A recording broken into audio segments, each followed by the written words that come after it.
The first thing Malachi Ward noticed was not the storm. It was the dog. An old shepherd stood alone on a narrow ridge, barking straight into the wind. Not running from it, not hiding beneath the rocks. Barking. Again and again, the animal looked back toward a dark crack in the mountainside, then turned to face the frozen valley below, as if begging someone to follow.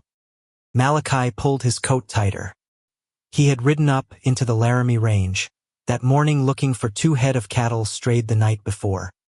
He never expected to find a dog older than his own grandfather, standing guard on a ledge no sane man would climb in January. But that dog was not lost. That dog was waiting. And what waited beyond the ridge, hidden inside a cave the winter had forgotten, would uncover a story no one in Wyoming Territory had heard. A story that began with 2 old people the whole county believed had already vanished into the snow. A story that reached back to a name buried under stone and silence long before he was born. To a promise no living soul was left to keep.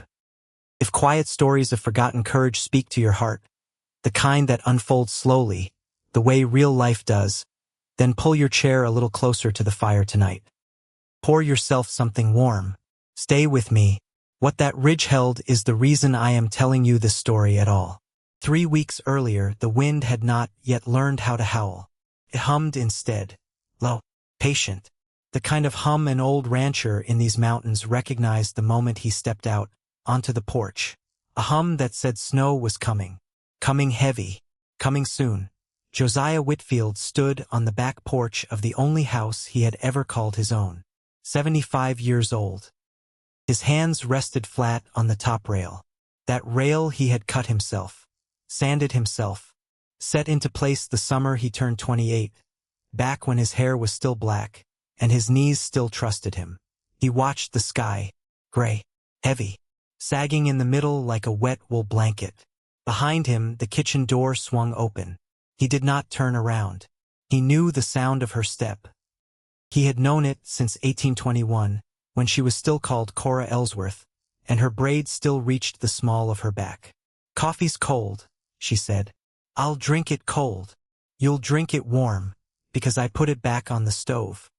He almost smiled. Almost. Cora Whitfield set the tin cup on the rail beside his hand. Steam rose thin from it. She did not go back inside. She stood beside him, watching the same sky, not speaking, because there was nothing to say that they had not already said the night before, and the night before that, and every night for the past 2 weeks. The dog came out from under the porch. Ranger, an old shepherd, mostly black, silvered around the muzzle. He pressed his head against Cora's thigh. She rested her hand on him without looking down. "He knows," she said. "He always did. Since he was a pup. Even then." Josiah lifted the coffee, warm now as she had promised. He drank it in one long swallow, set the cup back down. "What time is he coming?" Everett said noon. "He won't come at noon. He never comes when he says. He'll come today, because today he wants to." Josiah nodded once. Nothing more. Down the slope, past the barn, past the corral he had built the summer their oldest boy was born. The pine trees began to sway. Not much. Just enough for a man who had lived here half a century to know. "Storm before dark," he said. "Storm before dark," she agreed. They stood there a long time, not touching, not needing to. Later, when Cora had gone back inside to finish folding the blankets she had already folded twice, Josiah walked the house. He did not need to. He knew every corner of it, every knot in every floorboard, every crack in every window pane he had ever puttied himself. But he walked it anyway, room by room, slow. The kitchen first, the heavy iron stove he had hauled up from St. Louis the winter of 1854 on a borrowed wagon that took 28 days round trip, which Cora had never once complained about, not even when it smoked for the first 2 weeks, because he had set the flue wrong. The table where they had eaten 40-something Thanksgiving dinners, where their children had first learned to hold a spoon, where he had once sat all night beside Winifred, when she was 6 and burning with fever, and Cora had wept in the corner, because the doctor could not come, through the drifts. The lamp on the shelf. He had made that lamp himself. Hammered brass. A wedding gift he never told her he made, until she found the little JW punched into the underside 20 years later. She had cried. She had never lit that lamp again except on their anniversary. Josiah rested one hand on the table. The wood was warm from the stove, almost alive under his palm. Then he moved on. The front room.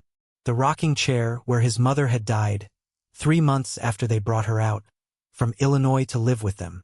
The braided rug Cora had made from her mother's dresses. The window seat where Winnie used to read for hours. Where Everett used to sit and stare out at the road, waiting for the world to come to him. Josiah stopped at that window. He had never understood that boy. He had loved him, fed him, taught him to ride, taught him to shoot, taught him to shoe a horse and mend a fence and set a beaver trap. But he had never understood him. Everett had wanted things. From the time he could walk, he had wanted things. Not this thing or that thing. Just things. New things. Bigger things. Things other boys had. Things the neighbors' children were given. Josiah had given him what he could. A saddle when he was 10. A rifle at 14. A horse at 16. A share of the herd at 20. None of it had ever been enough. Josiah pressed his palm flat against the cold glass. And now the ranch. The land. The house. Not enough. Never enough. He turned away from the window. Noon came and went. As Cora had predicted, Everett did not. He arrived at 3:15. Josiah heard the buggy before he saw it. A polished black Surrey with red trim. 2 matching bays. A driver up front. A hired man Josiah did not recognize. Behind them, a second horse tied on a lead. A saddle horse for Winifred. Winnie always rode. Even in weather like this. Even now. Josiah stepped down off the porch. Cora came to the doorway behind him, but did not follow him out. The Surrey stopped in the yard. The hired man climbed down, opened the door. Everett stepped out first. 48 years old. Josiah's son. Only living son. He wore a black wool overcoat with a fur collar, a gray silk cravat, pearl stickpin. His boots polished to a mirror shine that would not survive the walk from the Surrey to the porch. Everett Whitfield had not owned a callus in 20 years. Winnie climbed down after him. 44 now. Her hair pulled back tight beneath a plain gray bonnet. A brown wool coat that had seen at least 3 winters. Her mother's coat, in fact. Cora had given it to her the year Winnie's husband died. So Winnie would have something warm to wear to the funeral. She had never given it back. And Cora had never asked. Winnie's eyes met Josiah's. Then dropped. Fast. Everett did not drop his. Father. Son. Mother inside? Where else would she be? Everett smiled. A small, tight smile. The smile of a man who has already decided how the conversation is going to end. The bank finishes everything tomorrow at 10. I brought the last of the papers. I figured. You should be out by tonight. Roads are only going to get worse. I figured that too. A pause. Wind rose. Ranger, standing behind Josiah, gave one low growl. Not loud. Just enough for Josiah to feel it in his boots. Everett glanced at the dog. Still got that old thing? He's got me. Not the other way around. Everett let that pass. He reached into his coat, took out a leather folder, held it toward his father. Josiah did not take it. Read it aloud. Father, it's just. Read it aloud. Everett's jaw tightened, but he opened the folder. He read. Standard language. Transfer of title. Full satisfaction of debt. Signature required by end of business tomorrow. Buyer to take possession no later than the following morning. When he was done, Josiah nodded once. And the buyer? Everett hesitated. A land company out of Denver. A name. Consolidated Western Holdings. A man's name, Everett. There isn't one. It's a company. Companies don't buy ranches, men buy ranches. Who signed the check? A longer pause this time. Winnie shifted her weight. She looked at her brother, then at her father, then down at the dirt. I don't remember offhand. You don't remember? No, sir. Josiah looked at him a long moment, then took the folder. Bring it inside. Your mother made stew. He turned and walked back up the steps. Ranger followed. Cora held the door. Behind him, Josiah heard Everett let out a slow breath, as if he had just walked through fire and come out untouched. He was wrong about that, but he did not know it yet. Dinner was quiet. Cora set out for bowls. Stew with venison, cornbread, butter she had churned that morning because she did not know what else to do with her hands. Everett praised the meal, twice, which was twice more than he had ever praised it as a boy. Winnie ate almost nothing. She kept her eyes on her spoon. Josiah watched them both, because that is what a man does at his own table when he suspects the meal is a kind of goodbye. He watches. He remembers faces. He tries to understand how the two people he had raised had become the two people sitting across from him. Everett did most of the talking. He talked about Denver. He talked about a hotel he had stayed in. He talked about a business partner named Rutherford, who was going to make him a wealthy man by spring. He talked about a house he had already put money down on in a neighborhood called Capitol Hill. He said the words Capitol Hill twice, like they should mean something. Cora asked no questions. Winnie asked no questions. Josiah asked one. When did you last visit your brother's grave? Everett's spoon paused midway to his mouth. I don't recall. Thomas has been gone a long time. There's a patch of wild larkspur by his headstone. Winnie planted it. It needs weeding in the spring. I'll try to get out this year. You said that last year. I said I would try. You did. The room went still. Only the fire spoke, cracking softly in the hearth. Cora rose and cleared the bowls. Winnie stood to help. Everett stayed seated, pulled out a small silver pocket watch, and made a show of checking the time. Josiah did not move. After a moment, Everett said, I need to check on my horses. Long ride back to town in the morning. Take the lantern by the door. I brought my own. Of course you did. Everett left. The door closed behind him. Josiah heard his polished boots crunch across the frozen yard toward the barn. He waited. He counted. Slowly. To 60. Then to 60 again. Then he stood. Cora. She turned from the wash basin. Something I need to look at. In the barn. In the barn. She dried her hands. Looked at him for a long moment. Did not ask what. Take the shepherd. He's already at the door. Ranger was standing there, ears up, waiting. Josiah pulled on his coat. His father's coat. 40 years old, and warmer than anything Everett had ever bought. Then he stepped out into the cold. The barn stood dark against a darker sky. One lantern burned in the tack room window. Everett's lantern. Small. Yellow. Fussy. Josiah did not go in through the main door. He went around the side, through the small door by the feed bin. The door his father had built. The door Everett had never used because Everett had never fed a horse in his life, if there was a hand to do it for him. Inside, the barn smelled of hay, and old leather and horse sweat and something else. Something new. Josiah stopped just inside the door. Ranger stopped beside him. Cologne. His son wore cologne now. Josiah walked slowly along the row of stalls. Everett was in the tack room, back turned, bent over a set of saddlebags. Josiah watched him for a long moment, through the crack in the door. Everett was not tending a horse. Everett was going through papers. Papers he took out of the saddlebag. Read. Slid back inside. Then he stopped. He listened. Josiah did not move. Neither did Ranger. After a few seconds, Everett straightened, buckled the bag shut, hung it on a peg beside the door, blew out his lantern and stepped out, through the main door of the barn on the other side.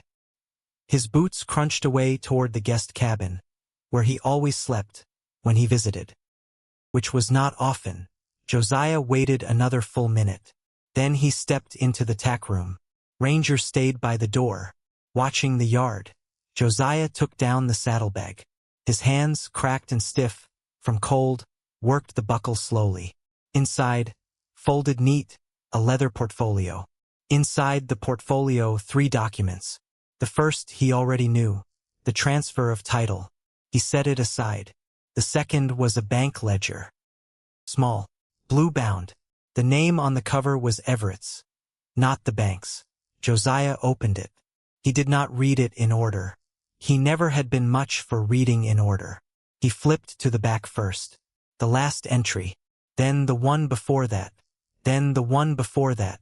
His face did not change. He did not gasp. Did not curse. Did not sit down. Did not lean against anything. He read. He read for a long time. Then he closed the ledger, set it back in the bag, took the third document out. Promissory note, dated April 11th, 1869, 2 years and 8 months ago. The note pledged the Whitfield Ranch, all 480 acres, the house, the outbuildings, the water rights as collateral against a loan of $11,000 from a private lender in Denver. The proceeds of the loan were to be invested in a silver mining concern in the Colorado Territory, known as the Blue Star Silver Development Company. The note was signed at the bottom by Josiah Whitfield. Except Josiah Whitfield had never seen it before. He held it up to the lantern. His signature, his initials, the little curl he always put on the J. And it was wrong. Wrong the way a stranger's laugh is wrong. Close, but not right. The J leaned too far forward. The W had one loop too many. The middle initial, he never used a middle initial, had been added. Someone had signed his name. Someone had held his own hand's rhythm in mind and copied it. Not perfectly, but well enough for a bank in Denver that had never met him. Josiah lowered the paper. He stood there in the yellow lantern light, with the note in his hand, and the barn quiet around him, and Ranger breathing steady by the door. 2 years and 8 months. 2 years and 8 months ago, Everett had come home for a week in April. Cora had made him a cake.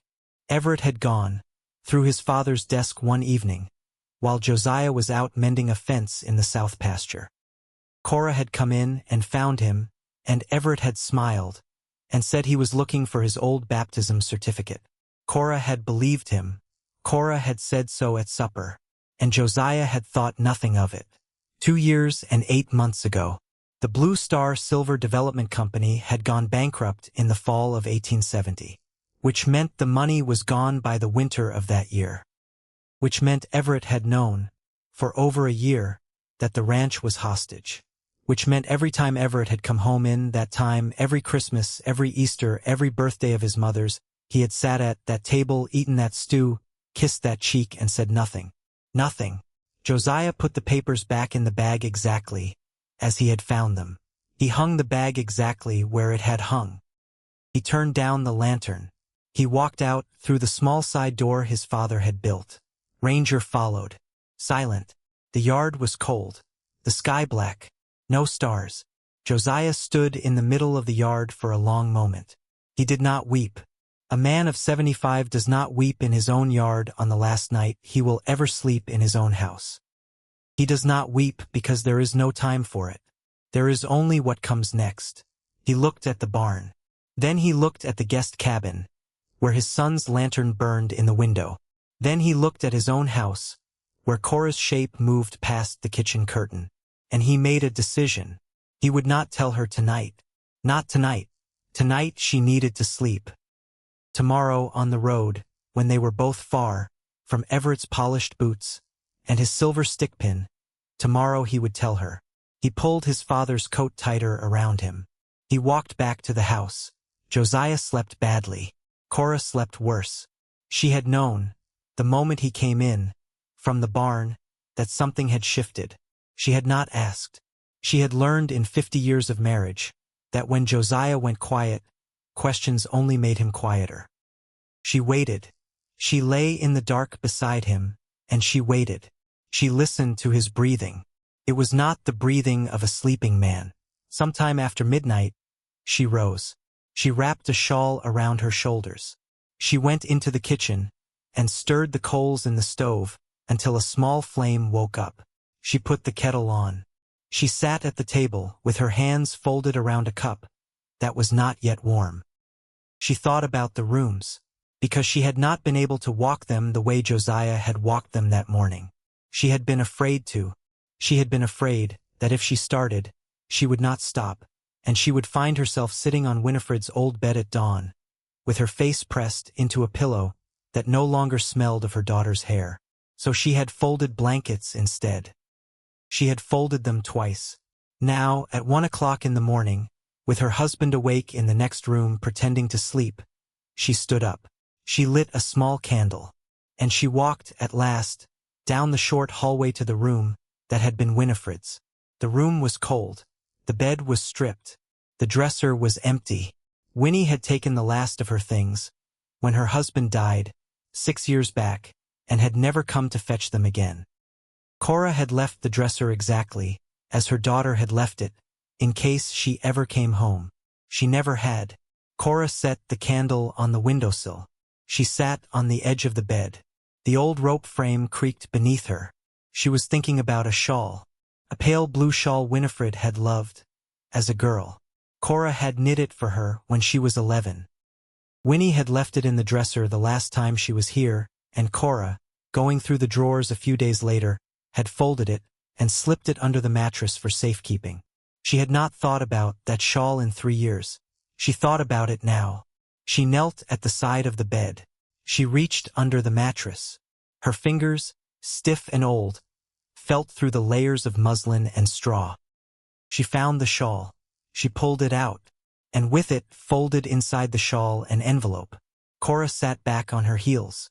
She held the envelope up to the candle. It was addressed in her daughter's handwriting, neat, slanted right, the way Winifred had always written, since she was 8, and Cora had taught her at the kitchen table.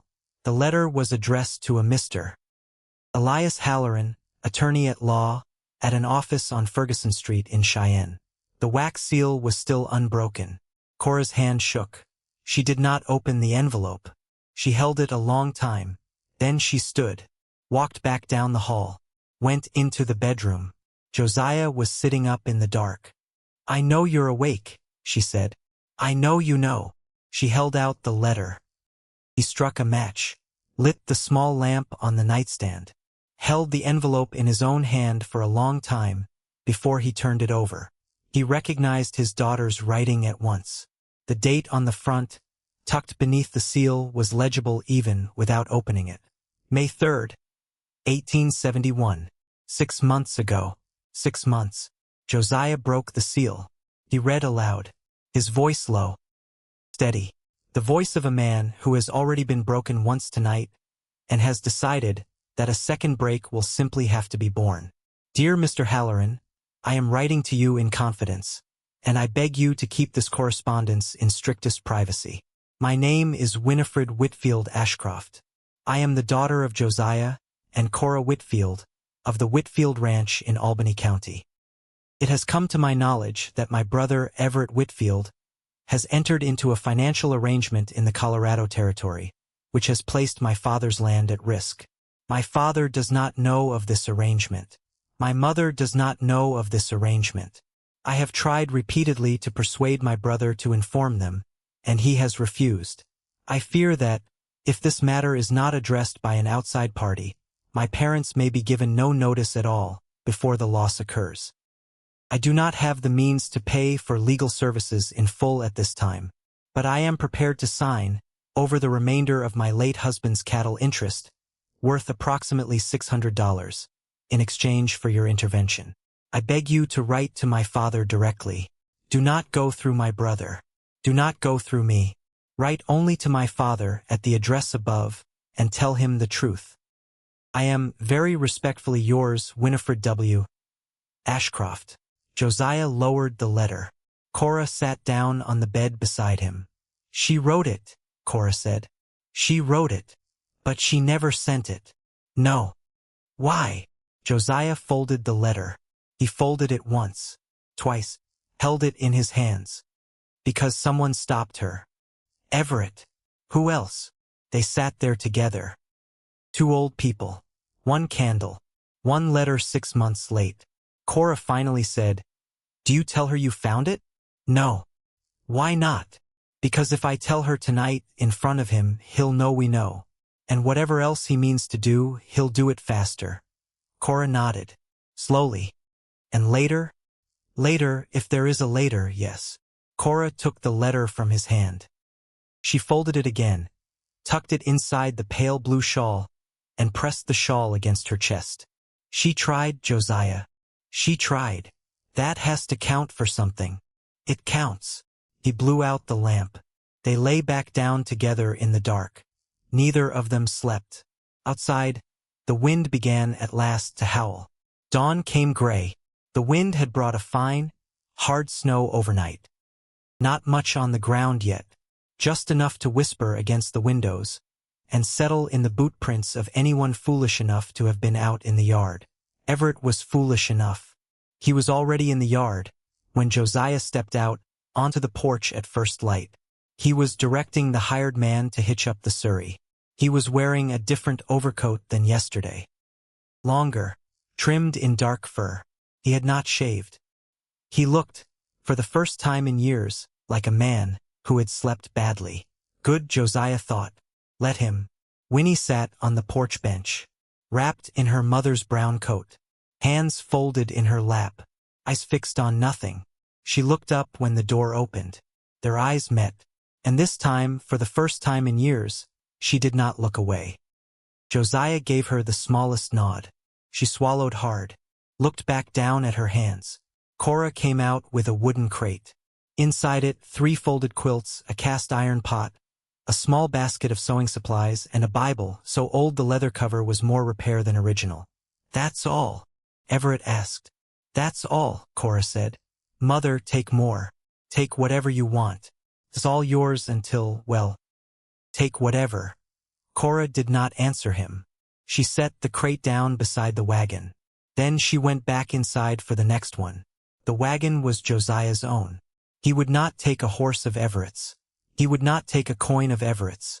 He hitched up the old mule himself. Molly, 23 years old, steady as sunrise. Molly did not know she was leaving forever, but Molly leaned into the harness, as if she did. Ranger sat on the wagon seat, where he had always sat, ready. Winifred stood up from the bench. She walked down the steps, slow. She stopped in front of her father. "Papa." "Winnie, where will you go?" "West a ways." "How far?"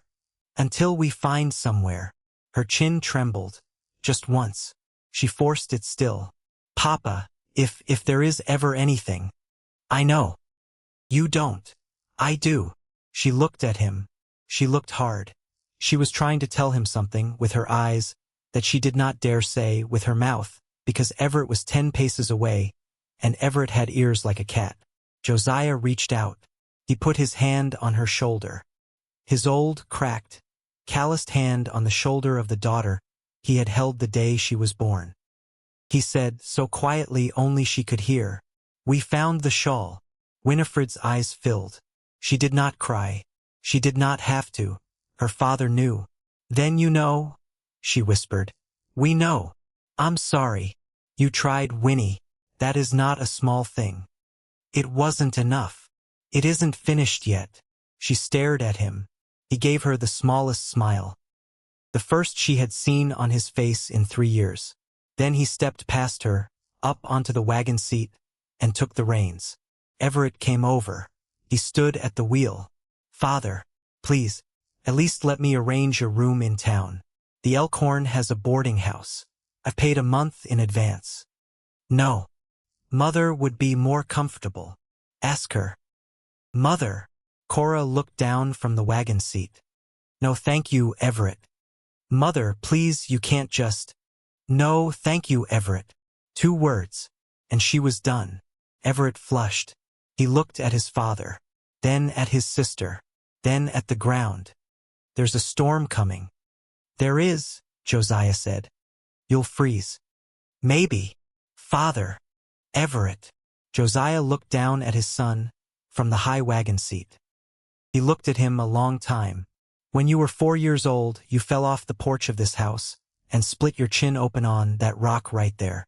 Your mother wrapped it in a strip of her wedding petticoat, because we hadn't a clean cloth in the house. She held you all night, and when you finally slept, she cried, because she thought she'd near lost you. Everett stared. I don't tell you that because I want you to feel bad.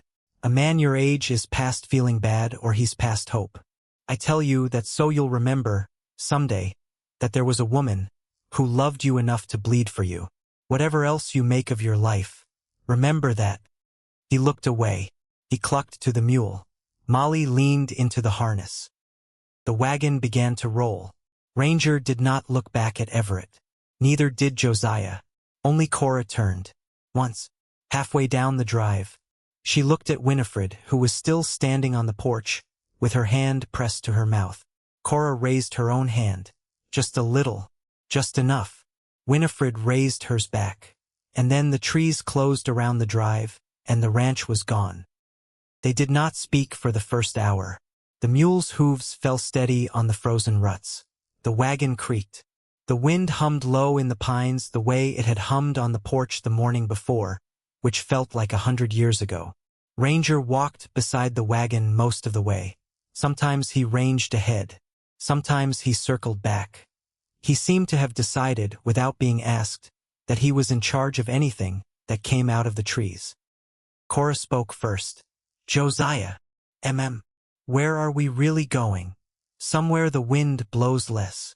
That is not a place I have ever heard of in Wyoming. He almost smiled. West a ways, up toward the Laramie Range. There's country up there my father used to talk about. Old country. Places a man could pass a winter, if he knew what he was doing. And do you know what you're doing? I did once. Josiah. Yes. That was 50 years ago. I remember. She reached across the seat, put her old hand over his old hand. Neither of them said anything else for a while. Snow began to fall. Small dry flakes at first, then thicker. They passed the crossroads, where the wagon track to Laramie branched off. Josiah did not turn that way. He kept west. They passed the little country cemetery, where 3 generations of Whitfields lay. His father, his mother, his baby brother, who had died at 2 of a fever nobody in 1802 knew how to name, and their own oldest son, Thomas, who had gone out on a green colt in the summer of 1861, and had been thrown against a fence post and never woken up. Josiah slowed the mule. They both looked. Neither spoke. Then Josiah clucked once, and the mule moved on, and the little cemetery, with its low iron fence, and its 4 small stones half hidden in the drifts, fell behind them. Cora closed her eyes. He would have understood, she said. Thomas. He always did. He got that from you. He got the better parts of me. Not the rest. He got the parts one loved. Josiah did not answer for a long moment. Then, quiet, so did I. They rode on. By mid-afternoon, the storm had settled in for real. The snow was no longer falling. It was blowing. Sideways. Sharp. Molly's dark coat turned white on the windward side. Ranger, who had been walking beside them, jumped up onto the wagon and curled at Cora's feet. She did not send him down. She wrapped her legs around him for the warmth. Josiah could no longer see the road ahead. He could only see the shape of it, the way a lifelong rider knows a horse by outline, not detail. Josiah, I hear you. We can't keep going in this. I know. There's an old logger's shelter, isn't there, up past Willow Fork?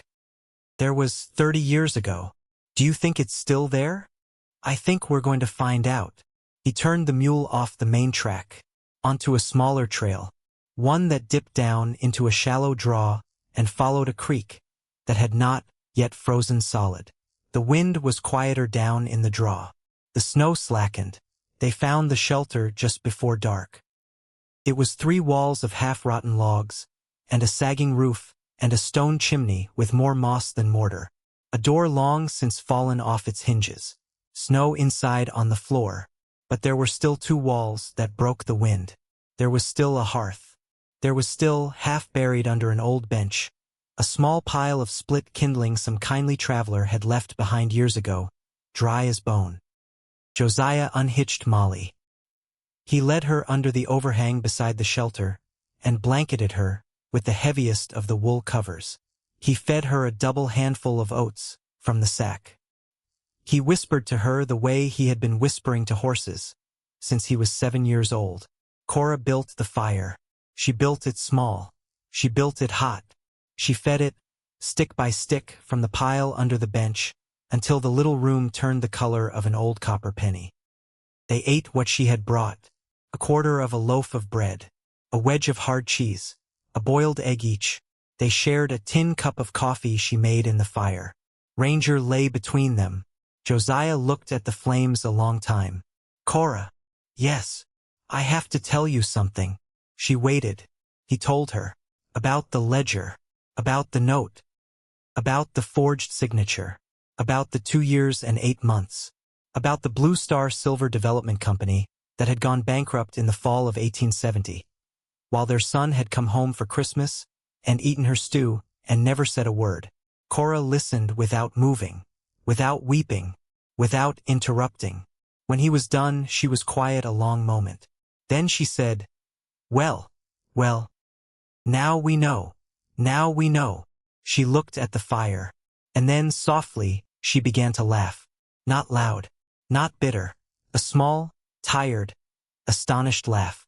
The laugh of a woman who has just discovered that the worst thing she feared was in fact only half of what had happened. Josiah looked at her sideways. Cora. I'm all right. You sure? No, but I will be. She reached out and took his hand. Josiah Whitfield. Yes, ma'am. 50 years ago I married you, because I thought you were the steadiest man in 3 counties. And you still are, even in a falling-down shack with a lying son and a dog on your feet. He looked at her a long moment. Then he brought her hand up to his mouth. Kissed the back of it. Set it down. Outside, the wind rose. The chimney moaned. The little fire cracked and settled and cracked again. Ranger sighed the deep sigh of an old dog who has decided that whatever is happening, he has done his part for one day. Josiah reached into his coat pocket, took out a small brass compass. His father's, his grandfather's before that. It had belonged to a man who had walked from Pennsylvania to Ohio in 1808, with nothing but that compass and a rifle and a wife who trusted him. He turned it in his hand. The needle wobbled, settled. North, always north. His father had told him when he was a boy that a good compass could always point north, could never point home. Josiah closed his hand around it. He was not sure his father had been right. He thought, perhaps, that a compass pointed exactly where a man was willing to walk, and a home was only the place a man decided to stop walking. He and Cora were not stopped yet. Not yet. The wind howled on. The fire burned low. Somewhere out there in the dark, the Laramie Range waited, silent under new snow, hiding a ridge and a cave and a chest, and a name none of them had yet heard. 16 years dead. 16 years unclaimed. 16 years patient. But that was still 3 days away. Tonight, in a broken shelter on a frozen creek, an old man and an old woman and an old dog leaned close to a small fire and did what old people do when the world has taken everything from them. They kept breathing. They kept each other warm. They waited for morning. Morning came the color of tin. Josiah woke first. He always did. 50 years on a ranch teaches a man to open his eyes before the sun does, whether the sun has any intention of appearing or not. The fire was gray ash. The cold had crept back into the shelter overnight. Cora slept curled toward the hearth, one hand tucked under her cheek, the other resting on Ranger's back. The dog opened one eye when Josiah stirred, did not lift his head, just watched. Josiah eased himself up. His knees cracked. His back complained. He waited a moment for the joints to remember they still had work to do. Then he stepped outside. The world had changed overnight. Snow. Everywhere. 2 feet of it. Fresh. Untouched.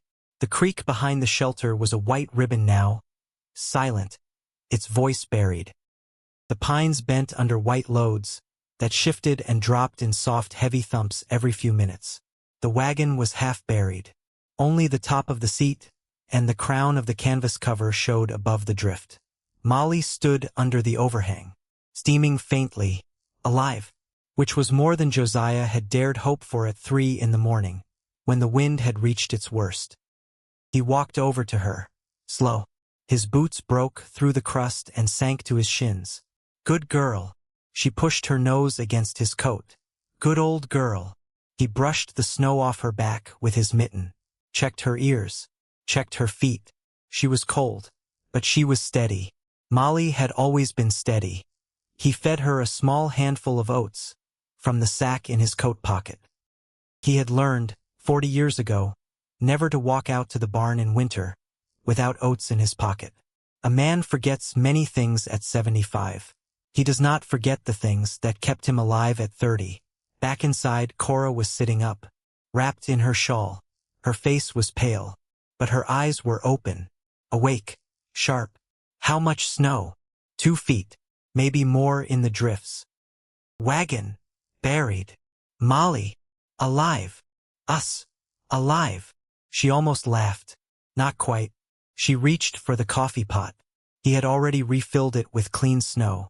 She set it on the coals and stirred them until a small flame remembered its job. They drank coffee that was more warm than good. They ate the last of the bread. Ranger got the crust. He accepted it as his due. Josiah studied the sky through the empty doorframe. Storm's not done. No. 2 more days at least. Maybe 3. We can't stay here 3 days. No. We don't have the food. No. Or the wood. No. She looked at him. She had been married to him too long to need to ask. West. He nodded. West. They dug the wagon out. Took 2 hours. Josiah shoveled with an old flat spade he had thought to throw in at the last minute. Cora used a tin plate. Ranger dug with his front paws when he felt like helping, and rested when he didn't. By the time the wheels rolled free, Josiah's shoulders had a warning in them. Not pain yet, just the whisper of pain. The kind of warning a man his age listens to. He listened. He rested. He drank a cup of melted snow. Then he hitched Molly up again. They left the shelter at mid-morning. The drifts on the trail were bad. In some places, Molly sank to her chest. Josiah walked in front of the wagon most of the time, breaking a path with his own boots. Ranger trotted beside him.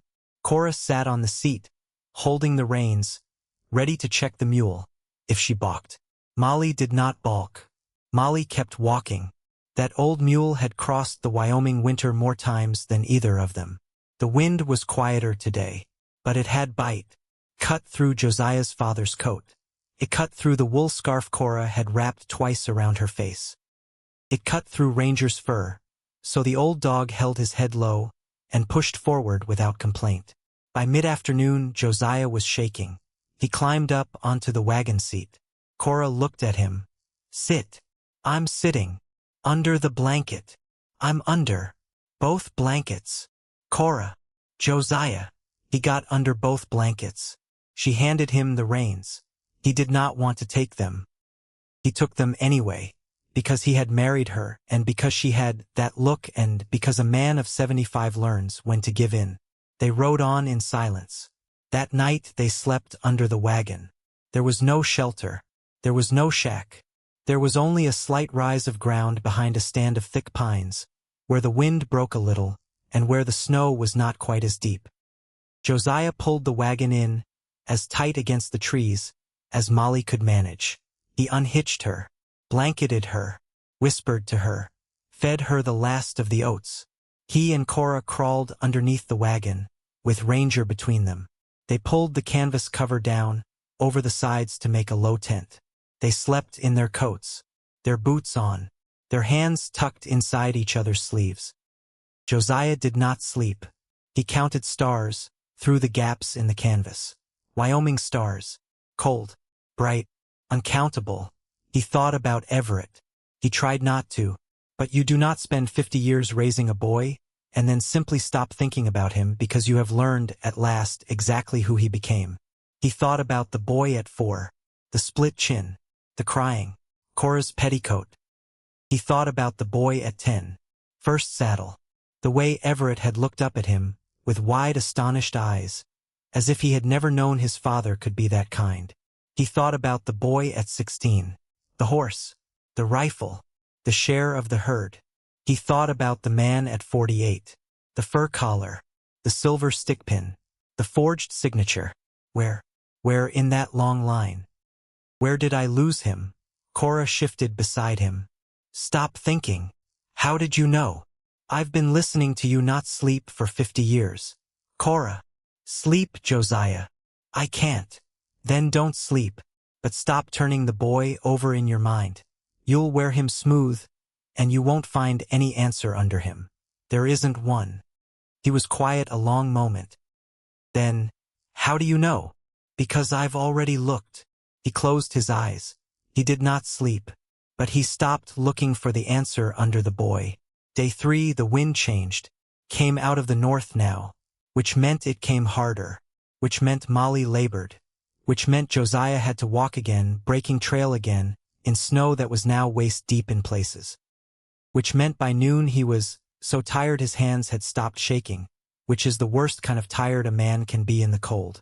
He knew it. He kept walking anyway. Cora saw it. She climbed down. I'll walk. No. I'll walk. Cora, no. Josiah, look at me. I've walked farther than this on colder days. Get in the wagon. You're 72. So are you.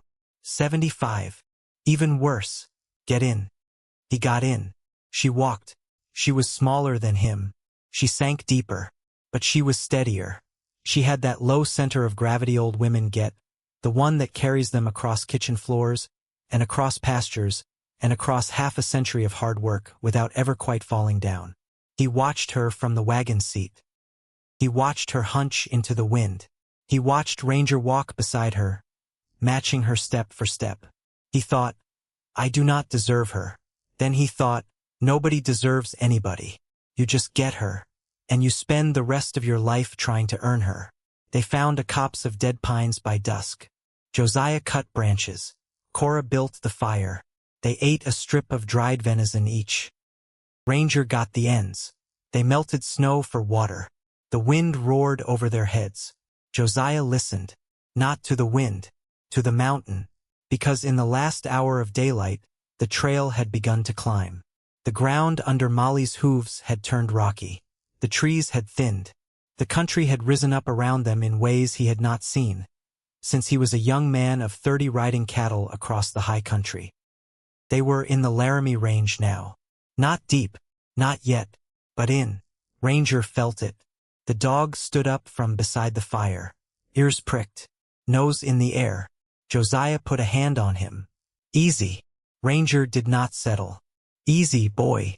The dog looked at him, then at the darkness beyond the fire, then at the dark rise of rock above them, half hidden by falling snow. He whined, once, soft. Cora looked up. What is it? Nothing. Josiah. I don't know. Don't say nothing when you don't know. He almost smiled. I don't know, he said again. But he does. Ranger sat down at last, close against Josiah's leg. He did not sleep. He watched the darkness above them all night long. Day 4. Josiah later told Cora that day 4 was when the mountain took over. He meant it as a joke. He was not entirely joking. They woke to a whiteout. Not snow falling. Snow flying. Snow coming sideways. Snow that erased the trees 10 feet from the wagon. Snow that piled up against Molly's flank. So fast Josiah had to brush her off every 20 minutes just to see her color. They tried to press on for 2 hours. They made maybe a quarter mile. Josiah could not see the trail. He was not sure the trail was still there. Molly stopped. She just stopped. Head down. Ears back. She turned once to look at Josiah with an old brown eye that said very clearly, no more. Josiah stopped too.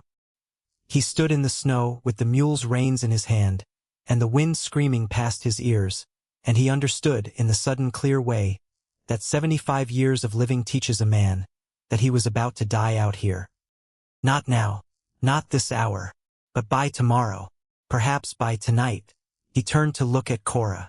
She was on the wagon seat, her face wrapped in her scarf. Only her eyes showed. They looked back at him. Steady. He did not tell her what he was thinking.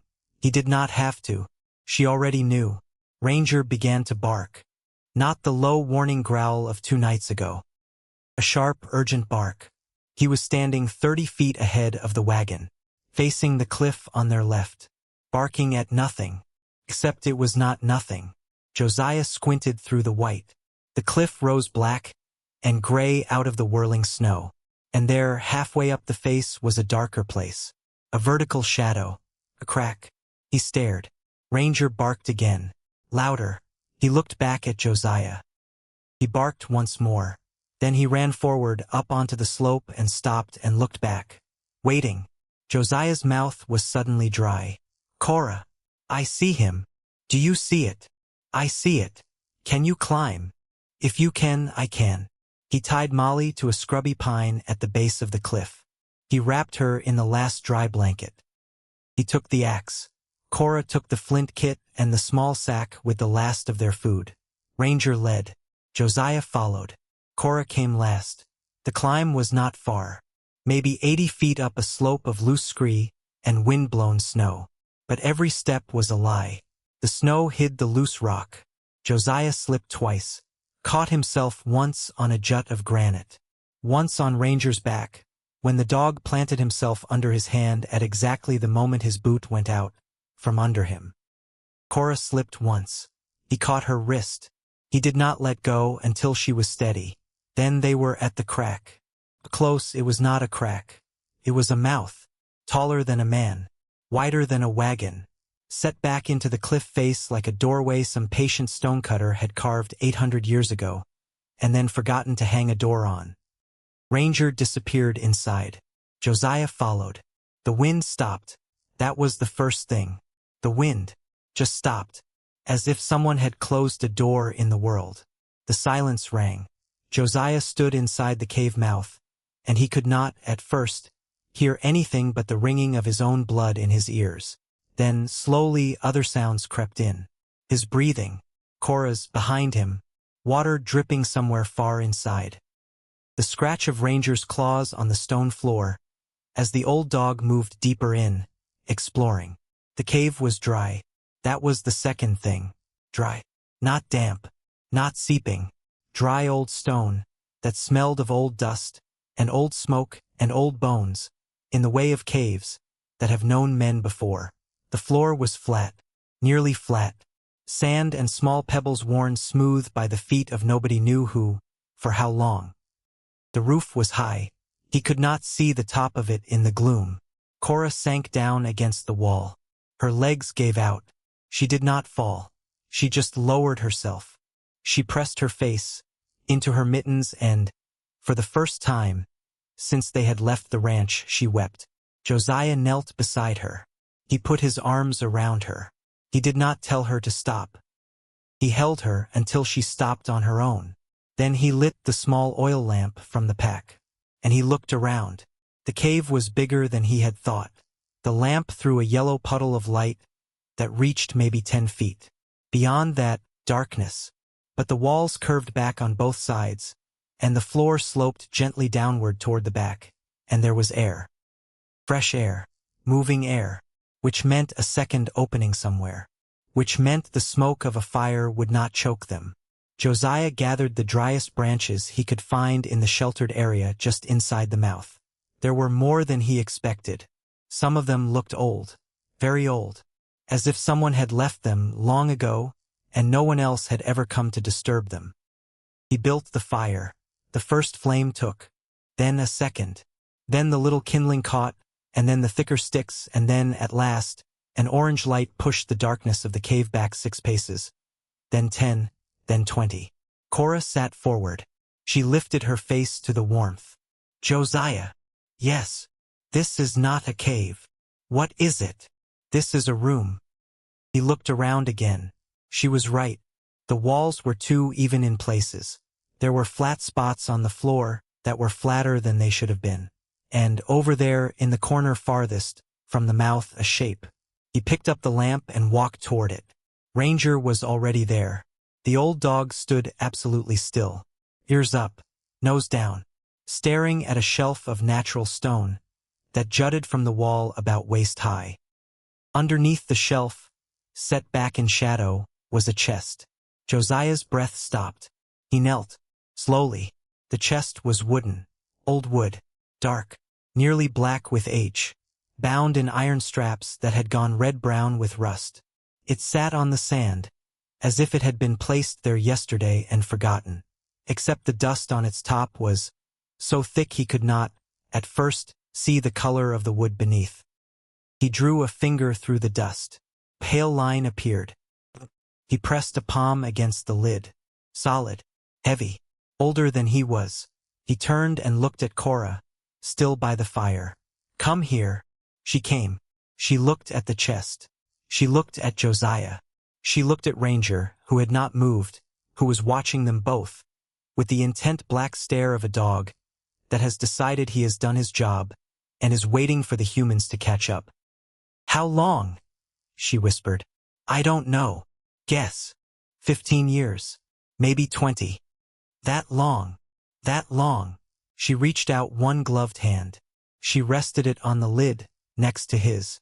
"Someone left this." "Yes. Someone who never came back." "Yes." They stayed that way a long moment. 2 old people. 1 old chest. 1 old dog. Then Josiah drew his axe. The lock was iron, rusted through. It broke on the 3rd careful strike, with a soft brittle snap, and fell into the sand, with a sound like a dry twig. Josiah set the axe aside. He lifted the lid. The hinges gave one long low groan, as if the chest itself were speaking, after too many years of silence. Then the lid was open. Inside, at first glance, there was no gold. No silver. No jewels. Nothing that would have made a bandit's heart beat faster. Instead, there were 3 things. On top, wrapped in a square of faded blue calico, a book. A leather-bound book. Thick, worn, the cover soft with old use. Beneath the book, a bundle wrapped in oilcloth. Small, careful, tied with string that had once been red and had faded to brown. At the bottom, a rolled cylinder of canvas, tied with leather thongs. A map, or what had once been a map. Josiah did not move for a long moment. Then, very carefully, he lifted the book. He unwrapped the calico. He turned the book over in his hands. The leather was dry but not cracked. The pages inside were still supple. Someone had oiled the leather before they had put the book away. Someone who had cared. Someone who had known. There was writing on the cover, pressed into the leather. Faded but legible. He held it to the lamp. 2 words. Adelia Fairchild. He said the name aloud, very quietly. Adelia Fairchild. Cora looked at him. Who was she? I don't know. But she was here. She was here. He opened the book. The first page had a date at the top. October the 14th, 1855. The handwriting was small and neat. A woman's hand. Educated. Careful. He held the book close to the lamp. He read the first line out loud. If you are reading this, then either God has sent you or the mountain has. In either case, welcome. Cora made a small sound. Not quite a gasp. Not quite a laugh. Josiah read on. My name is Adelia Fairchild. I was born in Vermont, in the year 1823. I came west in the summer of this year with my husband, Ellery, in a wagon bought with the last of our savings.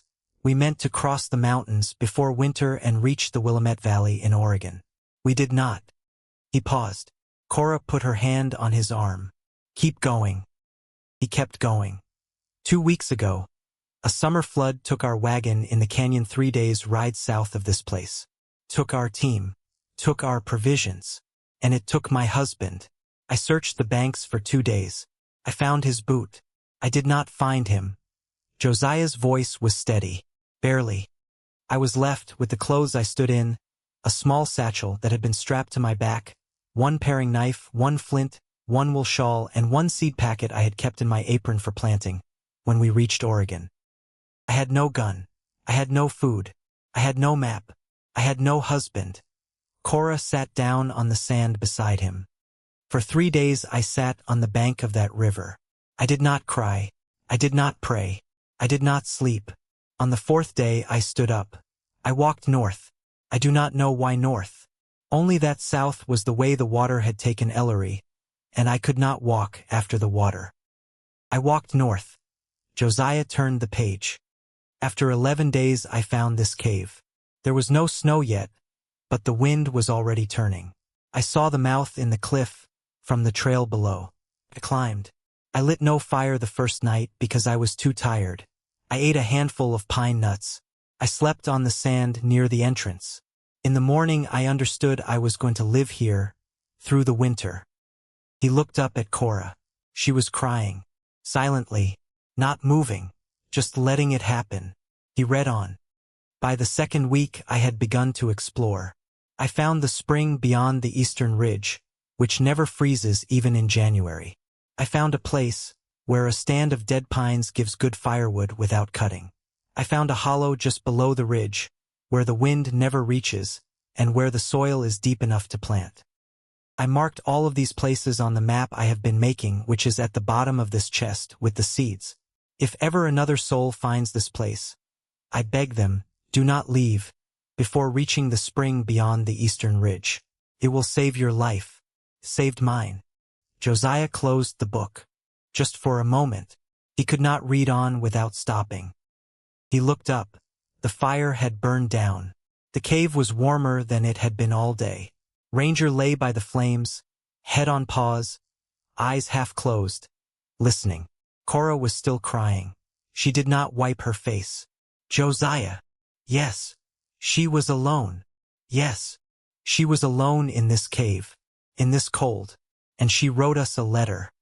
She didn't know it was us. She knew it was someone. That's the same thing. He nodded. He did not trust his voice. He set the book down carefully on the sand. He reached for the oilcloth bundle. The knots gave stiffly under his fingers. He unwrapped the cloth. Inside were seed packets, small cloth pouches, each one labeled in the same neat hand. Corn, beans, squash, sunflowers, turnip, cabbage, 2 kinds of onion, something called scarlet runner, something called Vermont marigold, 12 packets, 12 small futures, wrapped in cloth, sealed with what looked and smelled like beeswax, waiting. Cora took one of them from him. She held it in her palm. She stared at it, as if it were a living thing. 16 years. 16 years. They shouldn't still be good. Beeswax. Even so. We'll find out in the spring. She looked up at him. Her eyes were shining. Josiah Whitfield. Yes, ma'am. You are going to plant these seeds. I know. You are going to plant every single one of them. I know. She held the little packet to her chest. He reached for the canvas roll last. It was heavier than it looked. He carried it to the fire so he could see. He untied the leather thongs. He unrolled it slowly on the sand. The map spread out under his hands. 2 feet wide, 3 feet long, drawn in dark ink on heavy canvas. The ink had faded in places, but was still readable. There was the mountain. There was the cave, marked with a small circle labeled shelter. There was a trail leading east from the cave, marked with dashes. At the end of the dashes, a spring, drawn as a small square wave labeled water. Never freezes. There was another trail leading south of the cave, marked wood, dead pines. There was a hollow west of the cave, marked with a rectangle and the word foundation. Beside it, in slightly smaller handwriting, the words begun 1856. Josiah stared at that word. Begun. Cora saw it at the same moment. She was building. She was building. A house. A house. Alone. Alone. They both looked at the map for a long time. There were more markings. Places where deer crossed. Places where wild onions grew. A place labeled berries, June. A place labeled no wind even in February. A dozen small annotations, in a woman's hand, over what must have been a full year of careful exploration. And at the bottom of the map, in slightly larger letters, the same message that had been in the journal. If another soul finds this place, do not leave before reaching the spring beyond the eastern ridge. Josiah rolled the map back up. Carefully, he tied the leather thongs. He sat back on his heels. He was quiet for a long time. Cora finally said, "Josiah." "Yes." "What are you thinking?" "I'm thinking that yesterday, in the storm, I was going to die on the trail, and that today, an hour ago, our old dog led me to the door of a house someone tried to build 16 years ago, and I am sitting inside it. And I do not know what to make of that." "Nothing to make of it." "No, you just live inside it, Josiah. You don't have to make anything of it." He looked at her. She looked at him. Ranger, without opening his eyes, thumped his tail once on the sand. They slept that night deeper than they had slept in 3 years. The next morning, Josiah went to find the spring. He took the map. He took Ranger. He took the axe. Cora stayed behind to keep the fire and to lay out the seeds, one packet at a time, on the flat top of the chest, so she could look at them. The eastern ridge was not far, less than a mile, but it was up, sharp up. In places he had to use his hands. Twice he stopped to rest, leaning against a rock, his breath white in the still air. Ranger led, as if the dog had already been here, which was impossible, which was ridiculous, which was true anyway. At the top of the ridge, the snow lay lighter. The wind had scoured it. A stand of tall dark pines stood halfway down the eastern slope, thick together, black-green against the white. Ranger barked, just once. Josiah walked down toward the pines. Beneath them, in a small clearing, where the ground was clear of snow, because the boughs above had held it, water came out of the rock. Clean water, cold water, steady water. It ran 3 or 4 feet, gathered in a shallow basin worn into the granite, and then spilled off downslope in a thread, so narrow it disappeared into the moss before it had traveled 10 yards. The basin was not frozen. Josiah knelt beside it. He pulled off his mitten. He put his hand in the water, sharp cold, but moving. Alive. He cupped his hand. He drank. He had never tasted water like that. Or perhaps he had, once, 45 years ago, when he was young, and his father had taken him up into the mountains for a week of nothing, but riding and drinking from cold streams. Perhaps then. He drank again, and a third time. Ranger drank beside him. Josiah looked up through the pines.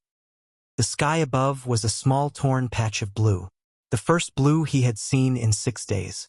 "Adelia," he said it out loud. "Adelia Fairchild, ma'am." He looked at the water. "Thank you." That afternoon they found the foundation. It was where the map said it would be, west of the cave, in a small hollow protected from the north wind by a curve of the mountain. The snow lay thick there, but when Josiah kicked at a bare patch of rock near a bent old juniper tree, his boot struck something that was not rock.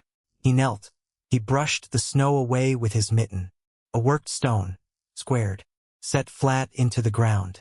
Then, 6 inches to the left, another one, and another. He and Cora cleared together for the better part of an hour. What emerged slowly was a rectangle, 20 feet by 15, made of good river stones, carefully fitted, set on a bed of smaller flat stones. A foundation for a small house. 1 room, a hearth in the middle of the north wall, marked by a raised half-circle of larger stones, and a scar of old ash beneath them. The first course was complete. The second course was half done. In the corner nearest the hearth, 6 worked stones lay stacked, and waiting, as if the mason had set them down at the end of a workday, and meant to come back the next morning. She never came back the next morning. Josiah stood in the middle of the little rectangle. He turned in a slow circle. He looked at where the door would have been, facing east, toward the morning sun, and away from the wind. He looked at where the window would have been, facing south over the hollow with a view of the spring beyond the pines. She had planned it well. She had planned it very well. He knelt down. He picked up one of the 6 stones from the stack in the corner. It was heavy, cold, Someone else's hands had shaped it. Someone else had carried it from the creek bed and lifted it, gasping, up onto the pile. He set it gently on top of the last finished course of the second row, in the exact spot it had been waiting for 16 years. It fit as if it had been cut for that spot, which it had been. Cora watched him. She did not speak. He picked up a second stone. He set it beside the first. He picked up a third. By the time it was dark, all 6 stones from the corner stack were laid. They walked back to the cave in silence. Ranger led. Josiah's shoulders ached in a way they had not ached in 10 years. It was a good ache. The ache of a man who has done work worth doing. That night, by the fire, Cora took out the seed packets one by one. She laid them on the sand between them. She named them out loud. Corn, beans, squash, sunflowers, turnip, cabbage, onion yellow, onion red, scarlet runner, Vermont marigold. 2 she could not read the labels on. In the spring, she said. In the spring. You will build the house. I will build the house. I will plant the garden. You will. And we will finish what she started. We will. She looked into the fire. Josiah. Yes. I am not sad anymore. No. I was. Yesterday I was. This morning I was. But right now, sitting here, I am not. Neither am I. How can that be? We have lost everything. We haven't lost everything. What have we not lost? He thought for a moment.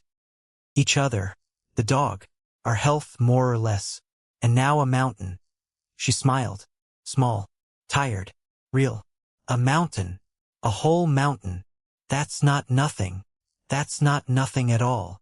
The days blurred after that. Winter did not release the country. It only softened. The blizzards stopped coming. The snow stopped falling. The sky some days went pale blue for hours at a stretch. Josiah worked on the foundation whenever the weather allowed. He hauled stones from the creek bed a quarter-mile down the slope. Ranger followed him every trip. Cora sometimes came, sometimes stayed by the fire. She was mending over and over the same 2 blankets, because there was not much else to mend. Josiah's cough went away. He had not noticed it until it was gone. He had had a cough for 2 years.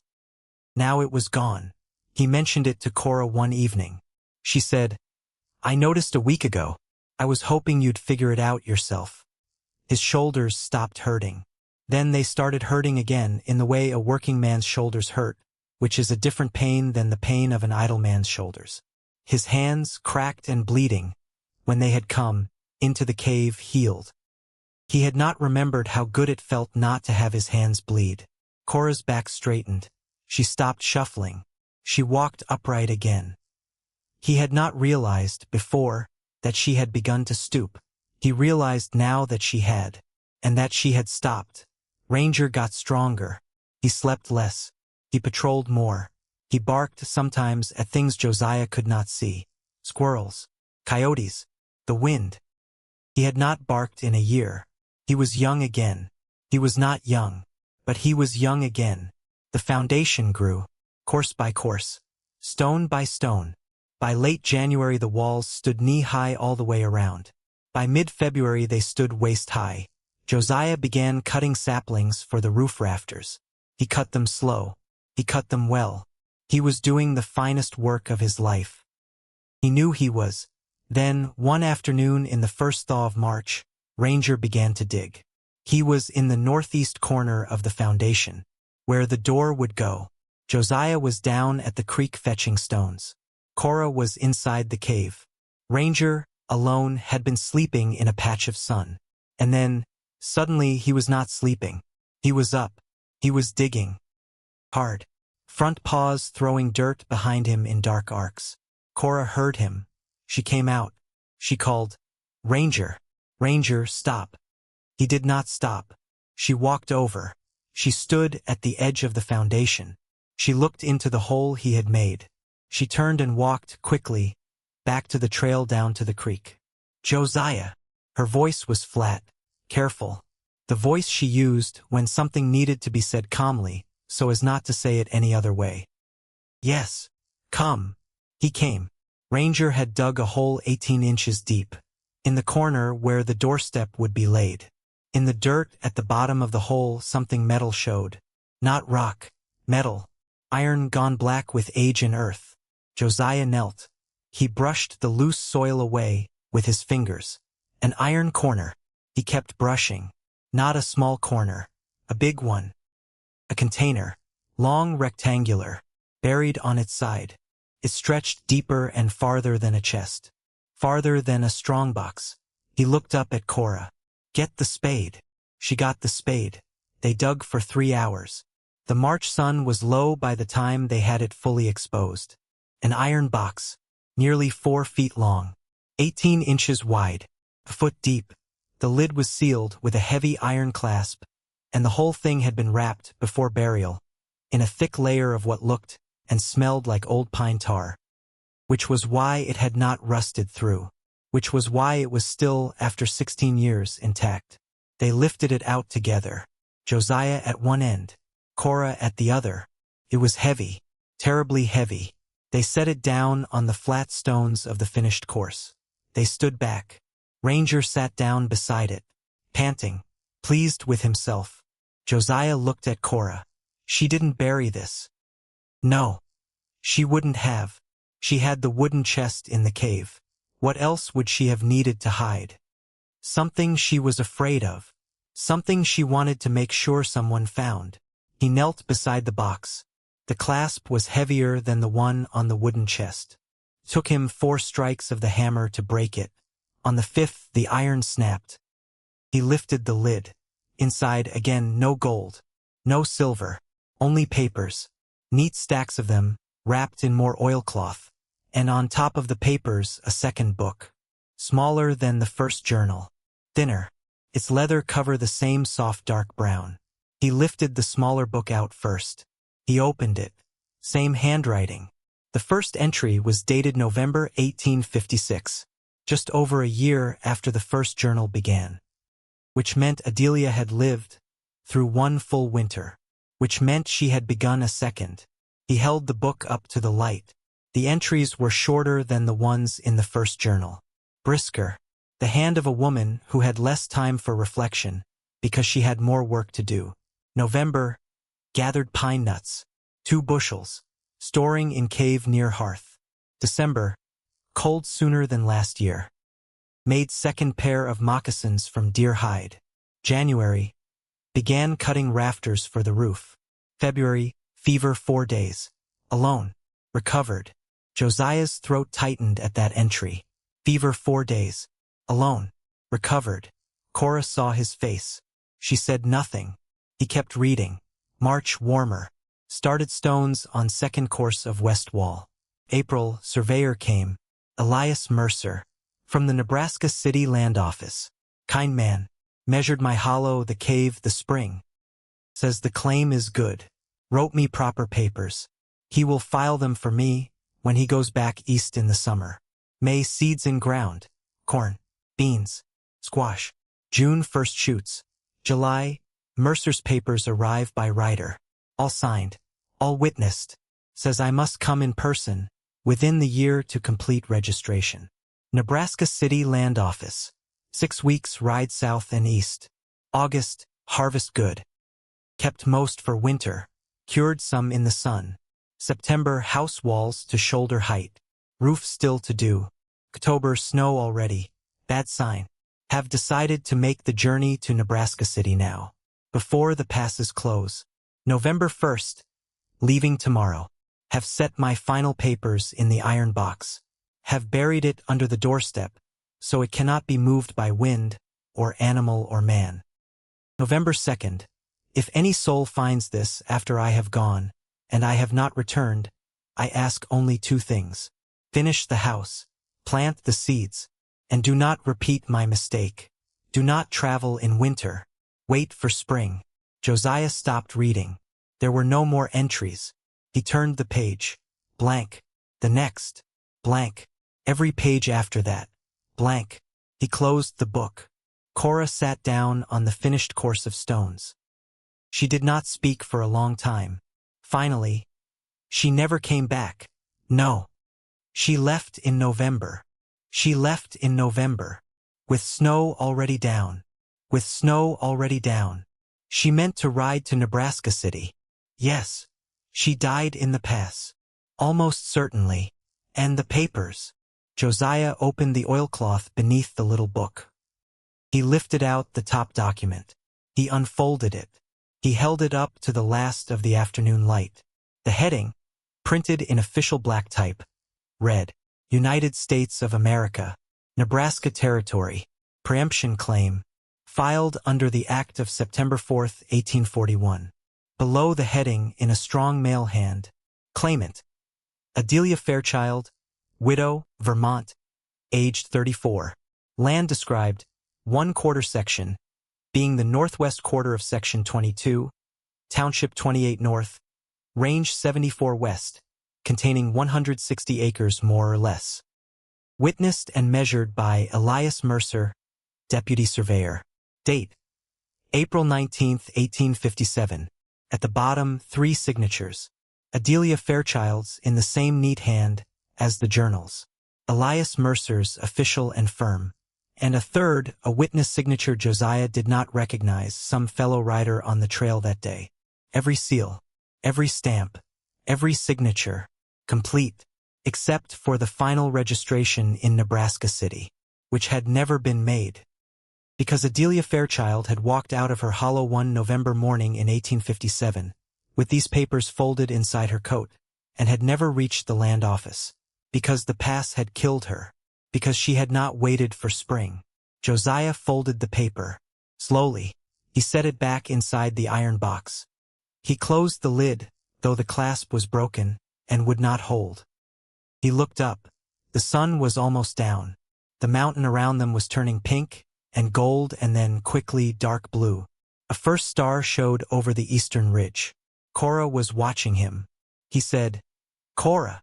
Yes. She left us more than seeds. She left us a claim. She left us a way home. But only if we don't repeat her mistake. Only if we wait for spring. Cora reached out. She took his old cracked hand in her old cracked hand.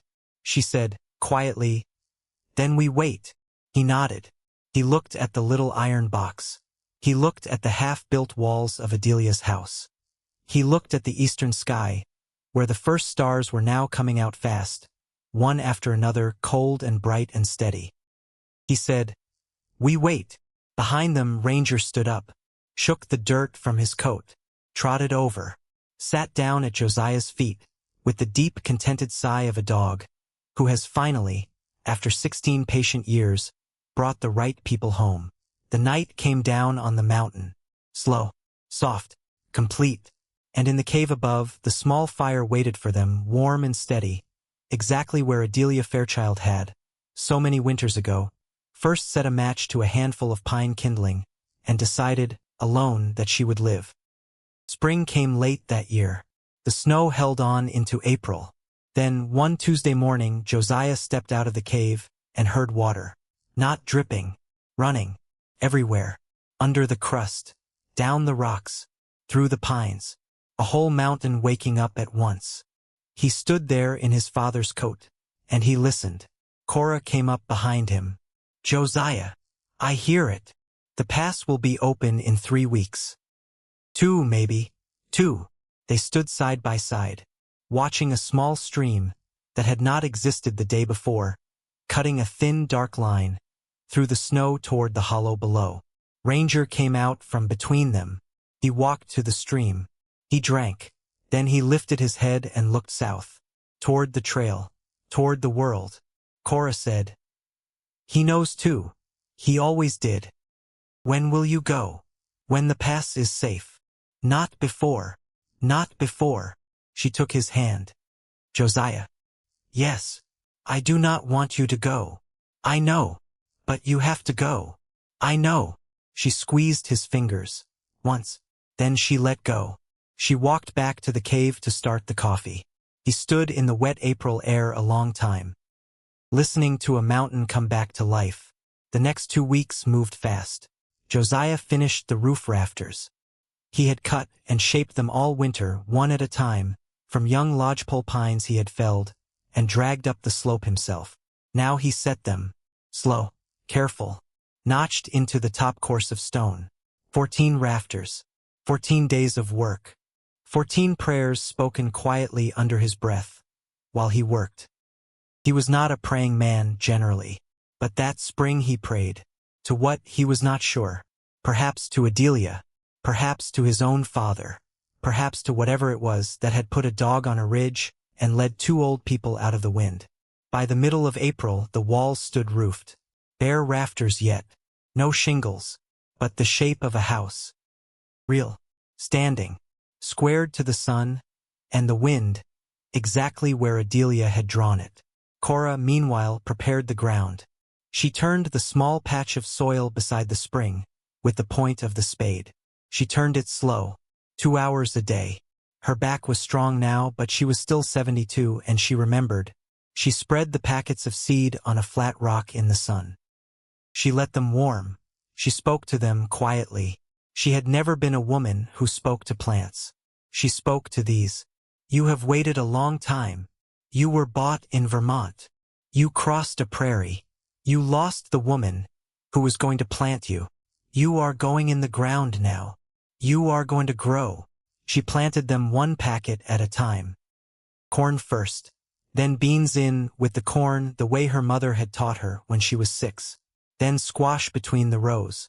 Then, in a separate bed, sunflowers along the north edge, so they would not shade the rest. Then the onions. Then the turnips. Then the cabbage. Then the scarlet runner, along a lean-to of sticks she rigged against the south wall of the cave.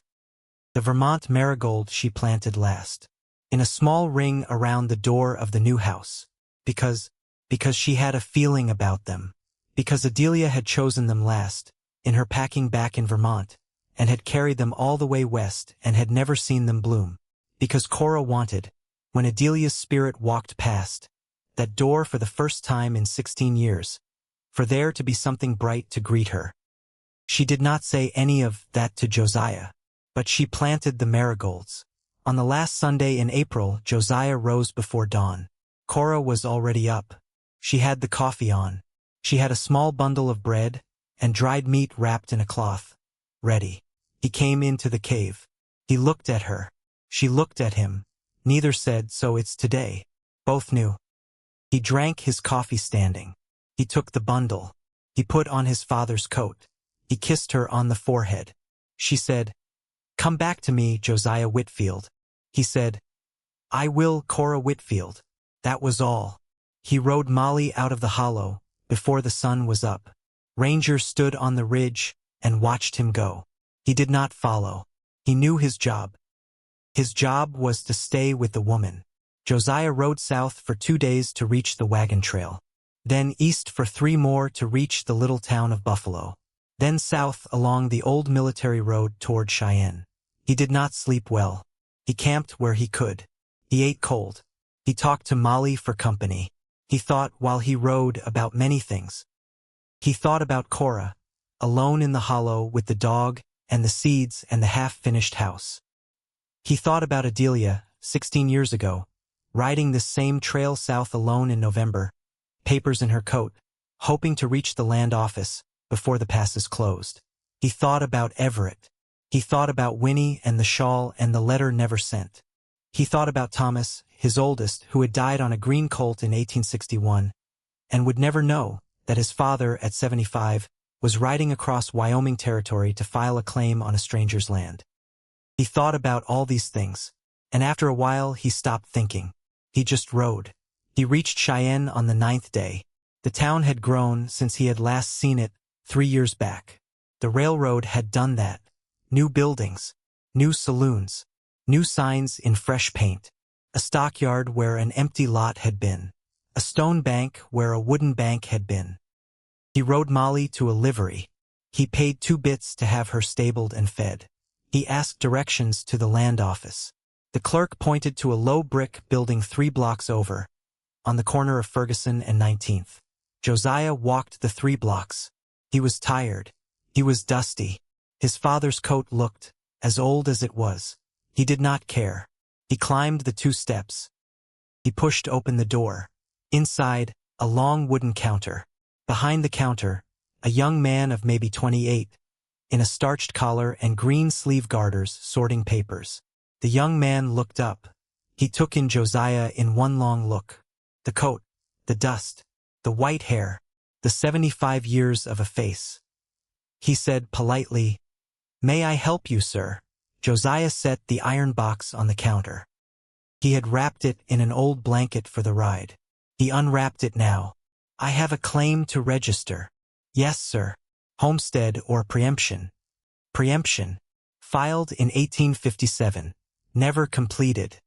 The young man blinked. 1857. "Yes. That would predate this office, sir. Cheyenne Land Office opened in 1870. "I know.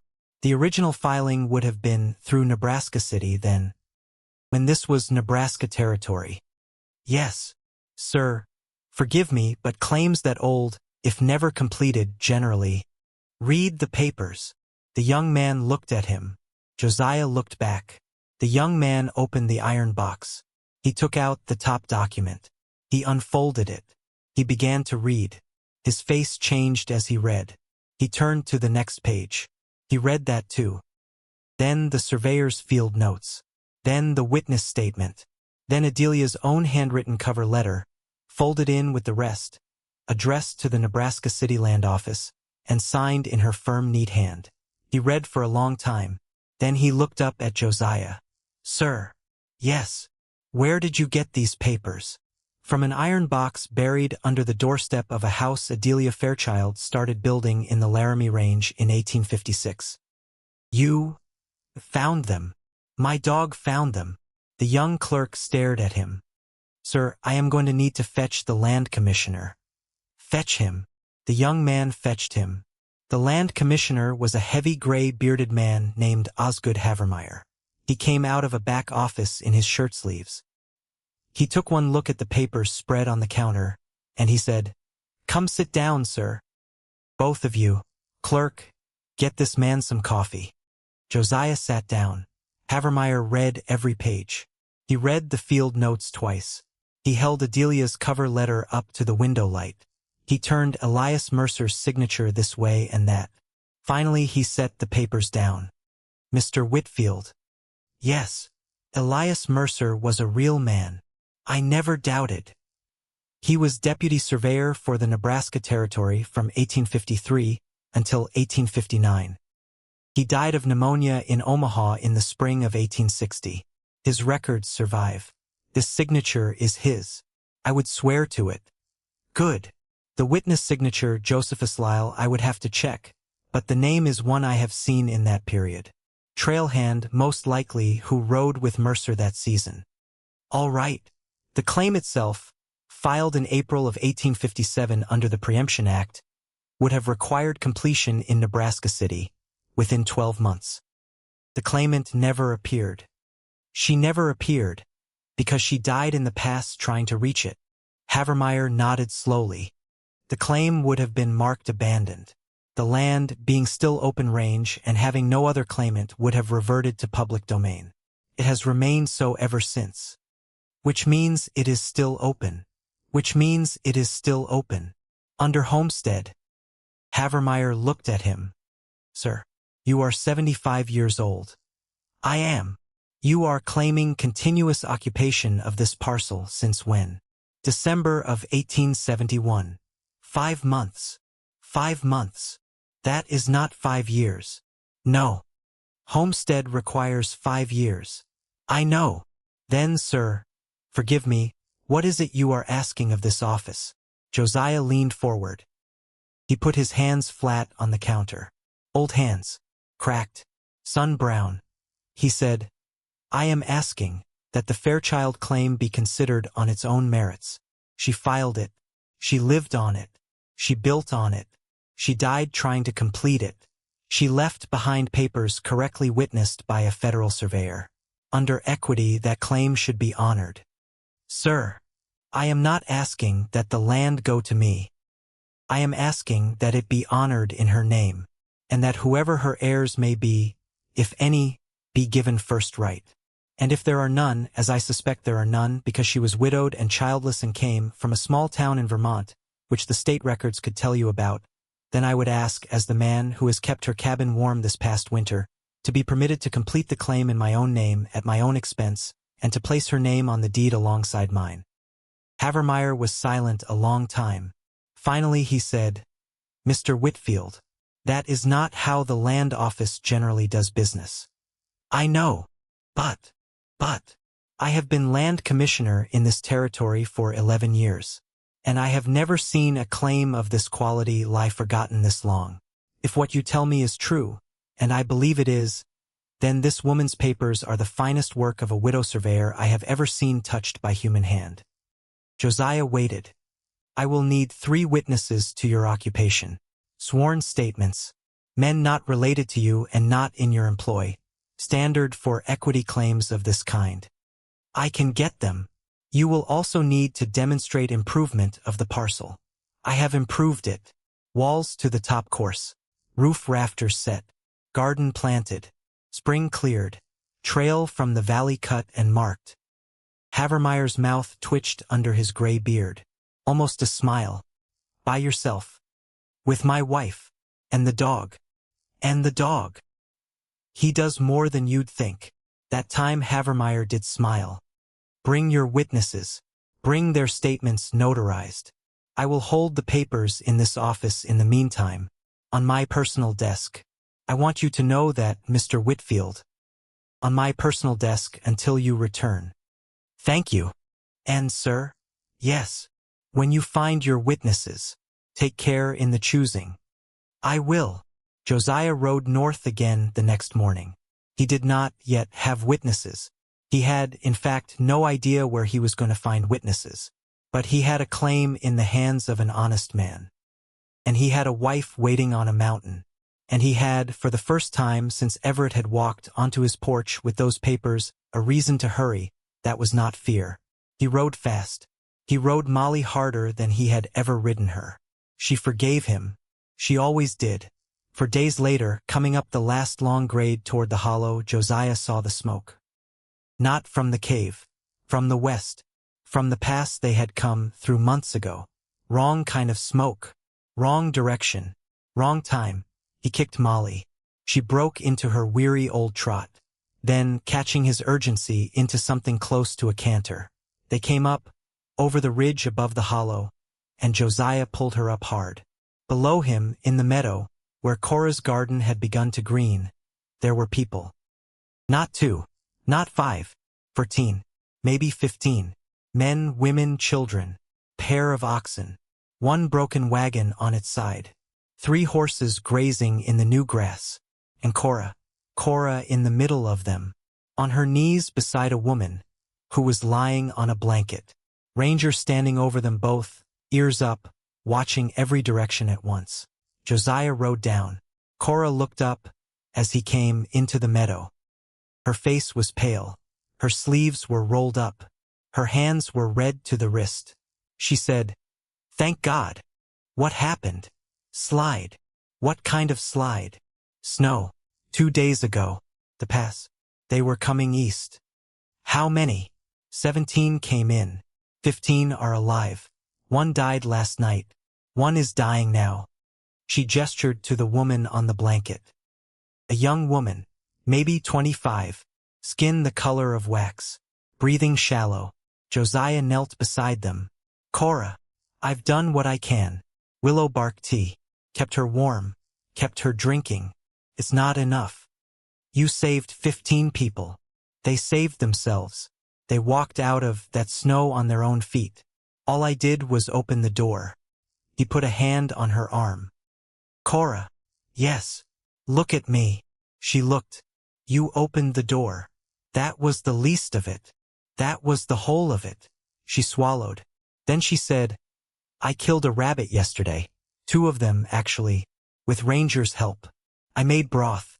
Cora Whitfield. Killing rabbits. "I killed rabbits when I was 10. I forgot. Everyone forgets." He almost laughed. He did not laugh. There was a dying woman in front of him. But he almost laughed. Instead, he stood up. He turned to face the meadow. He counted heads. He looked at the group. Most were road-thin, frostbitten in places. One man had a leg splinted with pine boughs. 2 children clung to a woman's skirts. An older man of maybe 50, gray-bearded, sat on a rock, with his head in his hands. Josiah walked to the gray-bearded man. "Sir." The man looked up, blue eyes, red-rimmed. "Sir, are you the head of this party?" "I was." "Are you still?" "I don't know." "Your name?" "Barnaby Alder. From Ohio.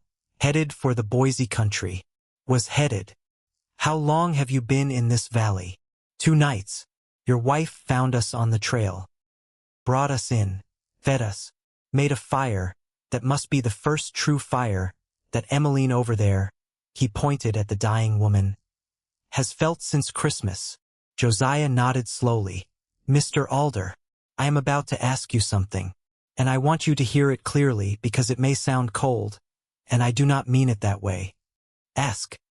I need 3 witnesses, sworn statements, to the fact that my wife and I have occupied this valley and this cabin since the winter." The older man stared at him. "You need witnesses. To keep this land. To keep the land you saved us on." "Yes." Barnaby Alder was silent for a long moment. Then he stood up. He was not tall. But he stood up. He said, "Mr. Whitfield, if you need 3 witnesses, you have got 15. 3 would be enough. Under the law. You have got 15. Josiah looked at him. Something in his chest gave. Not broke. Gave. He said, softly, "Thank you." "No, sir. Thank you." The dying woman lived. Not that night. That night she seemed farther gone than ever. Josiah and Cora sat with her in shifts until the second cock of dawn. The younger women of the party sat with her too. One of them, a girl of 19, with hair the color of hay, held her hand and sang to her in a low, sweet voice. Old songs, older than any of them. Sometime around 3 in the morning, Emmeline opened her eyes. She looked up. She saw Cora bending over her. She said, so softly Cora almost missed it, "Am I in Oregon?" Cora took her hand. She said, "You are somewhere better than Oregon, honey. You are in a hollow in the Laramie Range, and you are alive, and you are among friends." Emmeline closed her eyes again, but she was breathing easier. By dawn she was asleep. Real sleep. Not the sinking sleep of the dying. By morning of the next day she was sitting up. By the 3rd day she was on her feet. By the end of the week she was helping Cora carry water from the spring. Nobody in that whole party of 15 ever forgot the woman who had found them in the pass, made a fire, and sat with their dying daughter for 3 nights running.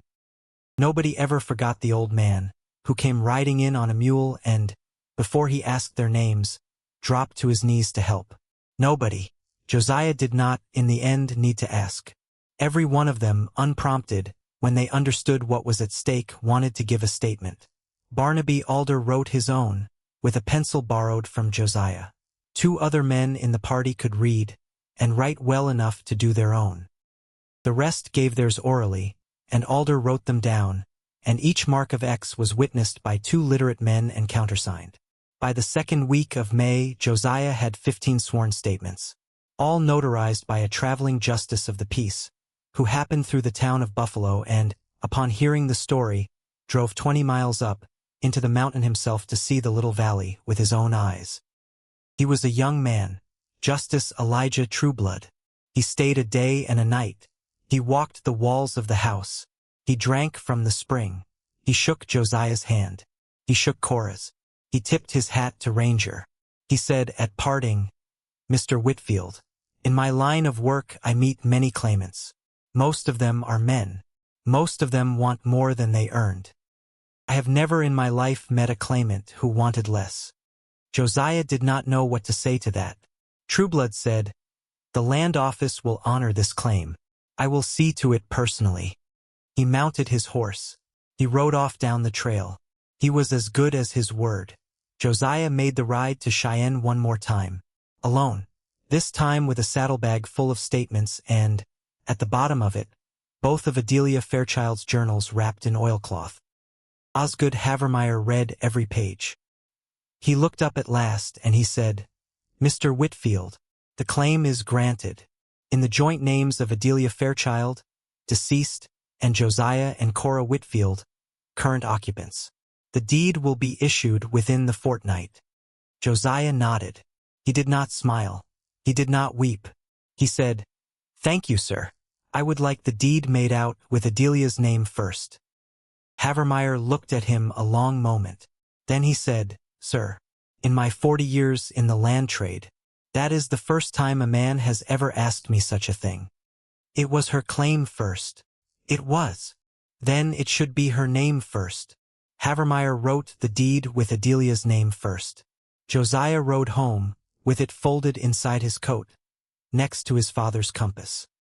He was 2 days out from the hollow when he came upon Winifred. She was on foot, alone, wearing her mother's brown coat, dusty now, and a pair of boots he did not recognize, and carrying a leather satchel on her back that looked like it weighed almost as much as she did. She was walking north. He drew Molly up. She stopped in the middle of the trail. She looked up at him. He looked down at her. Neither of them spoke for a long moment. She said at last, "Papa, Winnie, I've been walking 3 days. You're thin. I know. Get up on Molly. She'll carry us both a ways." "Papa, I need to say something first." "Then say it." She swallowed. She said, "I brought the ledger.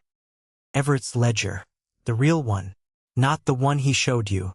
The one he keeps locked in his desk in Denver. I took it 2 weeks ago. He hasn't noticed yet. Or he has, and he can't come after it without proving he had it." Josiah looked down at her. He said, quietly, "Winnie, there is more. There are letters. From Rutherford, his partner. There is a bank draft from a man in Chicago that shows Everett received $4,000 in cash for the sale of our ranch. Not the $2,000 he told you.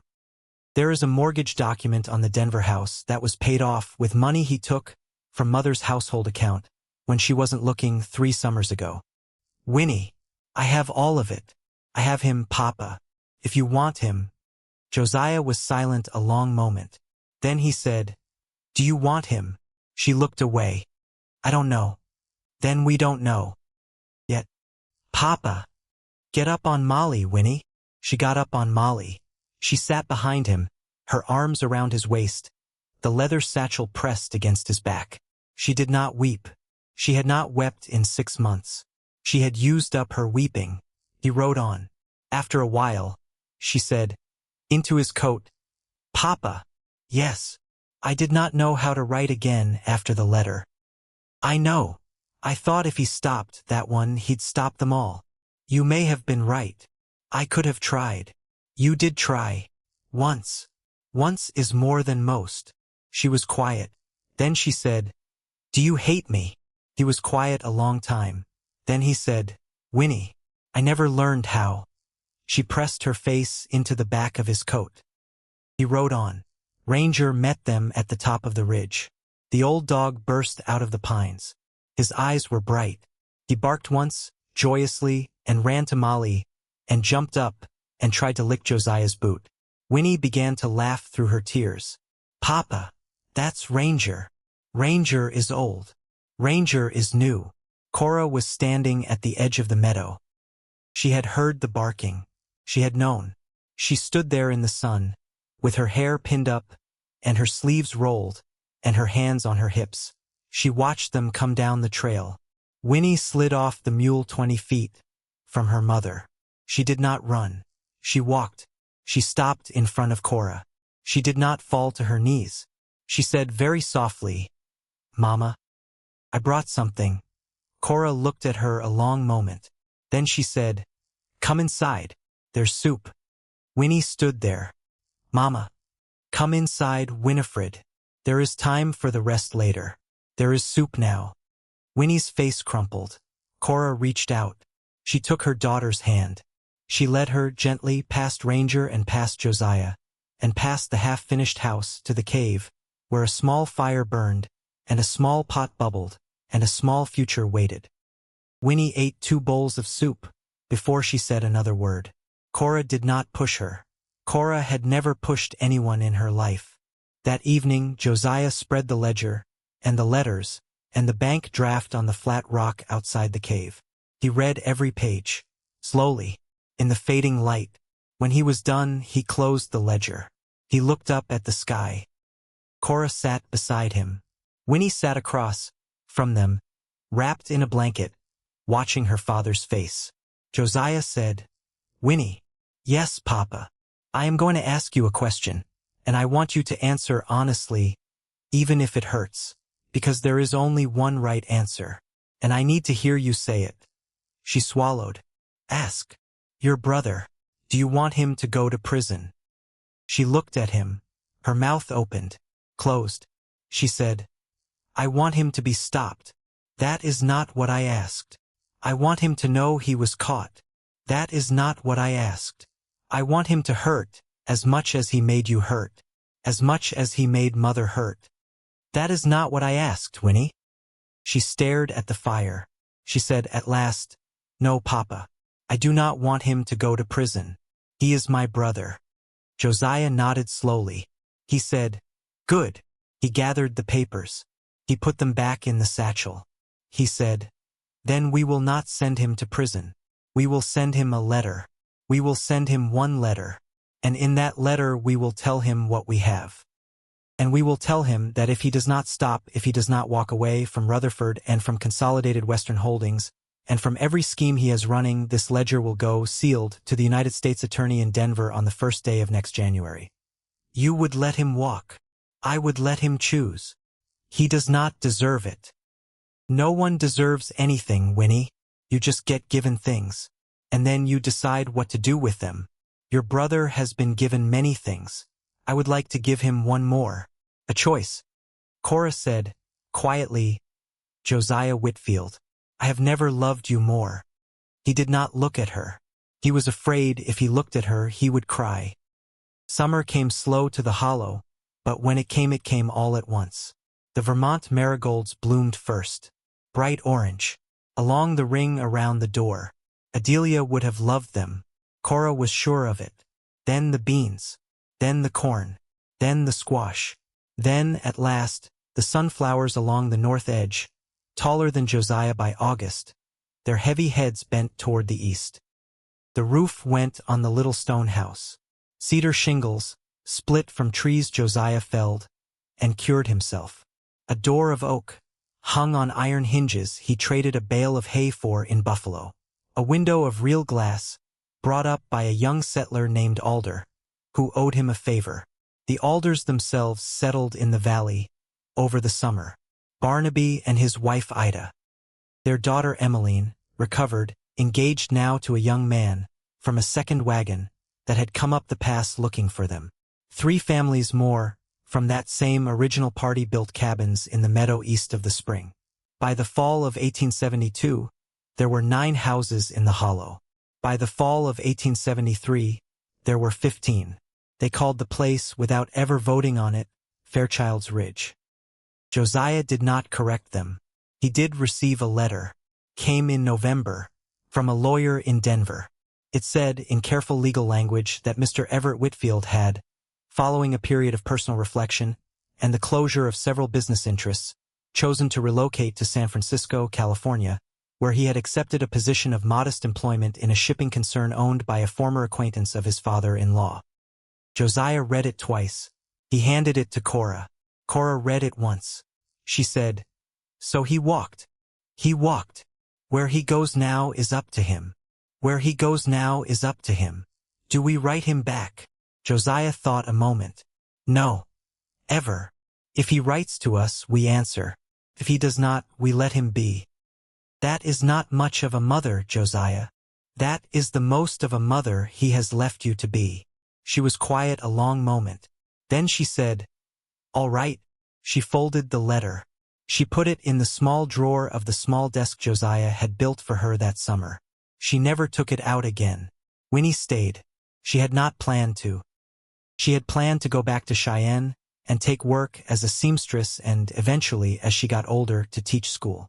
But her mother needed help with the garden. And then her father needed help hauling stones for a second cabin. And then the Alders needed a schoolteacher for their 4 children plus the 3 from the second wagon plus the 2 from the third family, and would Winnie consider, just for the winter, only until they could find someone permanent, taking on the little school they were going to build next to the meeting house. Winnie considered. Winnie stayed. She stayed for the winter, then for the spring, then for the summer, then, without ever announcing it, for good. She never remarried. She never had children of her own. But she had, over the years she taught in the Fairchild's Ridge schoolhouse, more students than she could count on both her hands twice over, and she knew every one of their names, and every one of them in old age remembered her. Years passed on the ridge the way years pass in a place where the land does not need you to explain yourself. Josiah worked. He built 2 more cabins for the settlers, who kept coming. He built a bridge over the Spring Branch. He built a small barn for Molly, who lived, incredibly, to be 28, and died in her sleep on a summer afternoon, with her nose against Cora's palm. Cora kept the garden. She taught Ida Alder and the other new wives how to save seeds for the next year. She taught them, one by one, to plant beans with corn and squash between, and to leave the marigolds alone because the marigolds had a job. Ranger lived for more good years. When he went, in the spring of 1875, Josiah dug his grave himself under the apple tree Cora had grafted, from a cutting Barnaby alder brought up from Ohio. Josiah did not mark the grave with a stone. He said Ranger had never been the kind to want a stone. Cora agreed. They took in another dog after, a shepherd pup from a litter down in the valley. They called him Sentry because Josiah said Ranger's job needed doing still. Sentry did it well. Not the way Ranger had. His own way. Josiah lived to be 89. He died on a spring morning in 1885, sitting in a wooden chair on the south side of the stone house, in the sun, with Cora holding one of his hands, and Sentry sleeping across his boots. His last words, spoken so quietly Cora almost missed them, were, "Tell Adelia. I finished it." Cora bent close. "I will tell her, Josiah." He closed his eyes. He did not open them again. Cora lived for more years. She kept the garden. She kept the house. She wrote in the second of the 2 journals, the one Josiah had begun their first spring on the ridge, nearly every day of those 4 years. She wrote about the weather.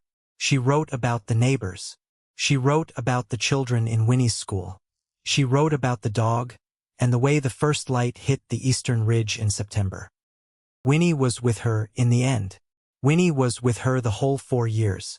Winnie was with her the morning she did not wake up, in the winter of 1889, in the bed Josiah had built her, in the little stone house on Fairchild's Ridge. Winnie buried her mother beside her father, on the small rise east of the house, where the morning sun struck first. She marked their graves with 2 stones of Laramie granite, cut by her own hand. Between them, she placed a 3rd stone, smaller, cut with only one name. Adelia Fairchild, born 1823, lost in the pass, November 1857 she began it. And beneath the 3 stones, on a small brass plate Winnie hammered, into a 4th flat rock at the head of the row, one line more, in her mother's own words, copied from the last page Cora Whitfield had ever written.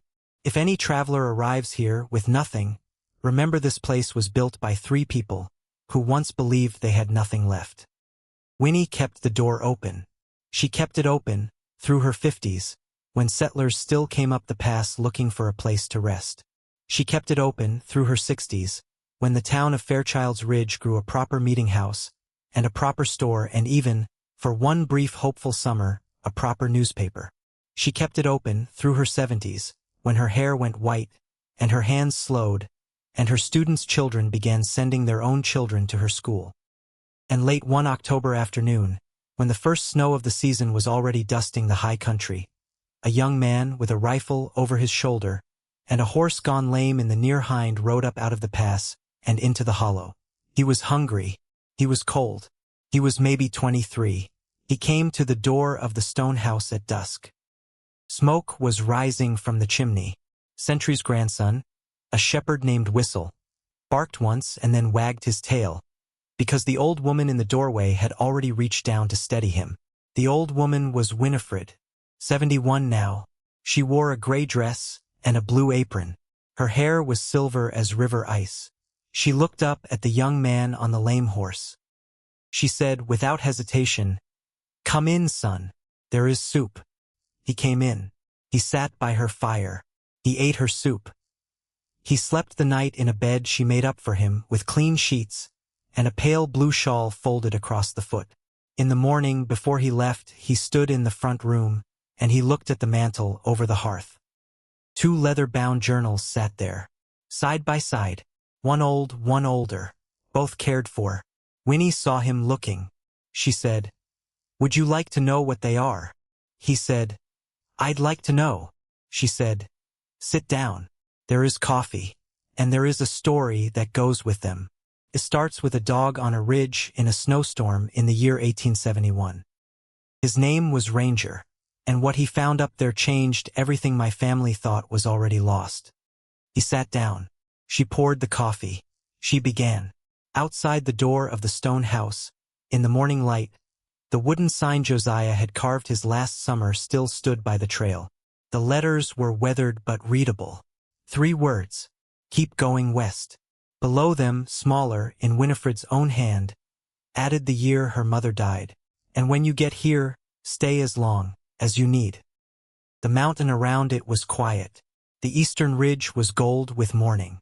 The spring beyond it, in the pines, ran cold and clear, as it had long, before any of them had come, and would long, after any of them were gone. And somewhere on that wind, faint but not gone, a young widow, from Vermont who had walked out of a hollow one November morning in 1857, papers folded against her chest, hoping the pass would open in time, that young widow at last was home.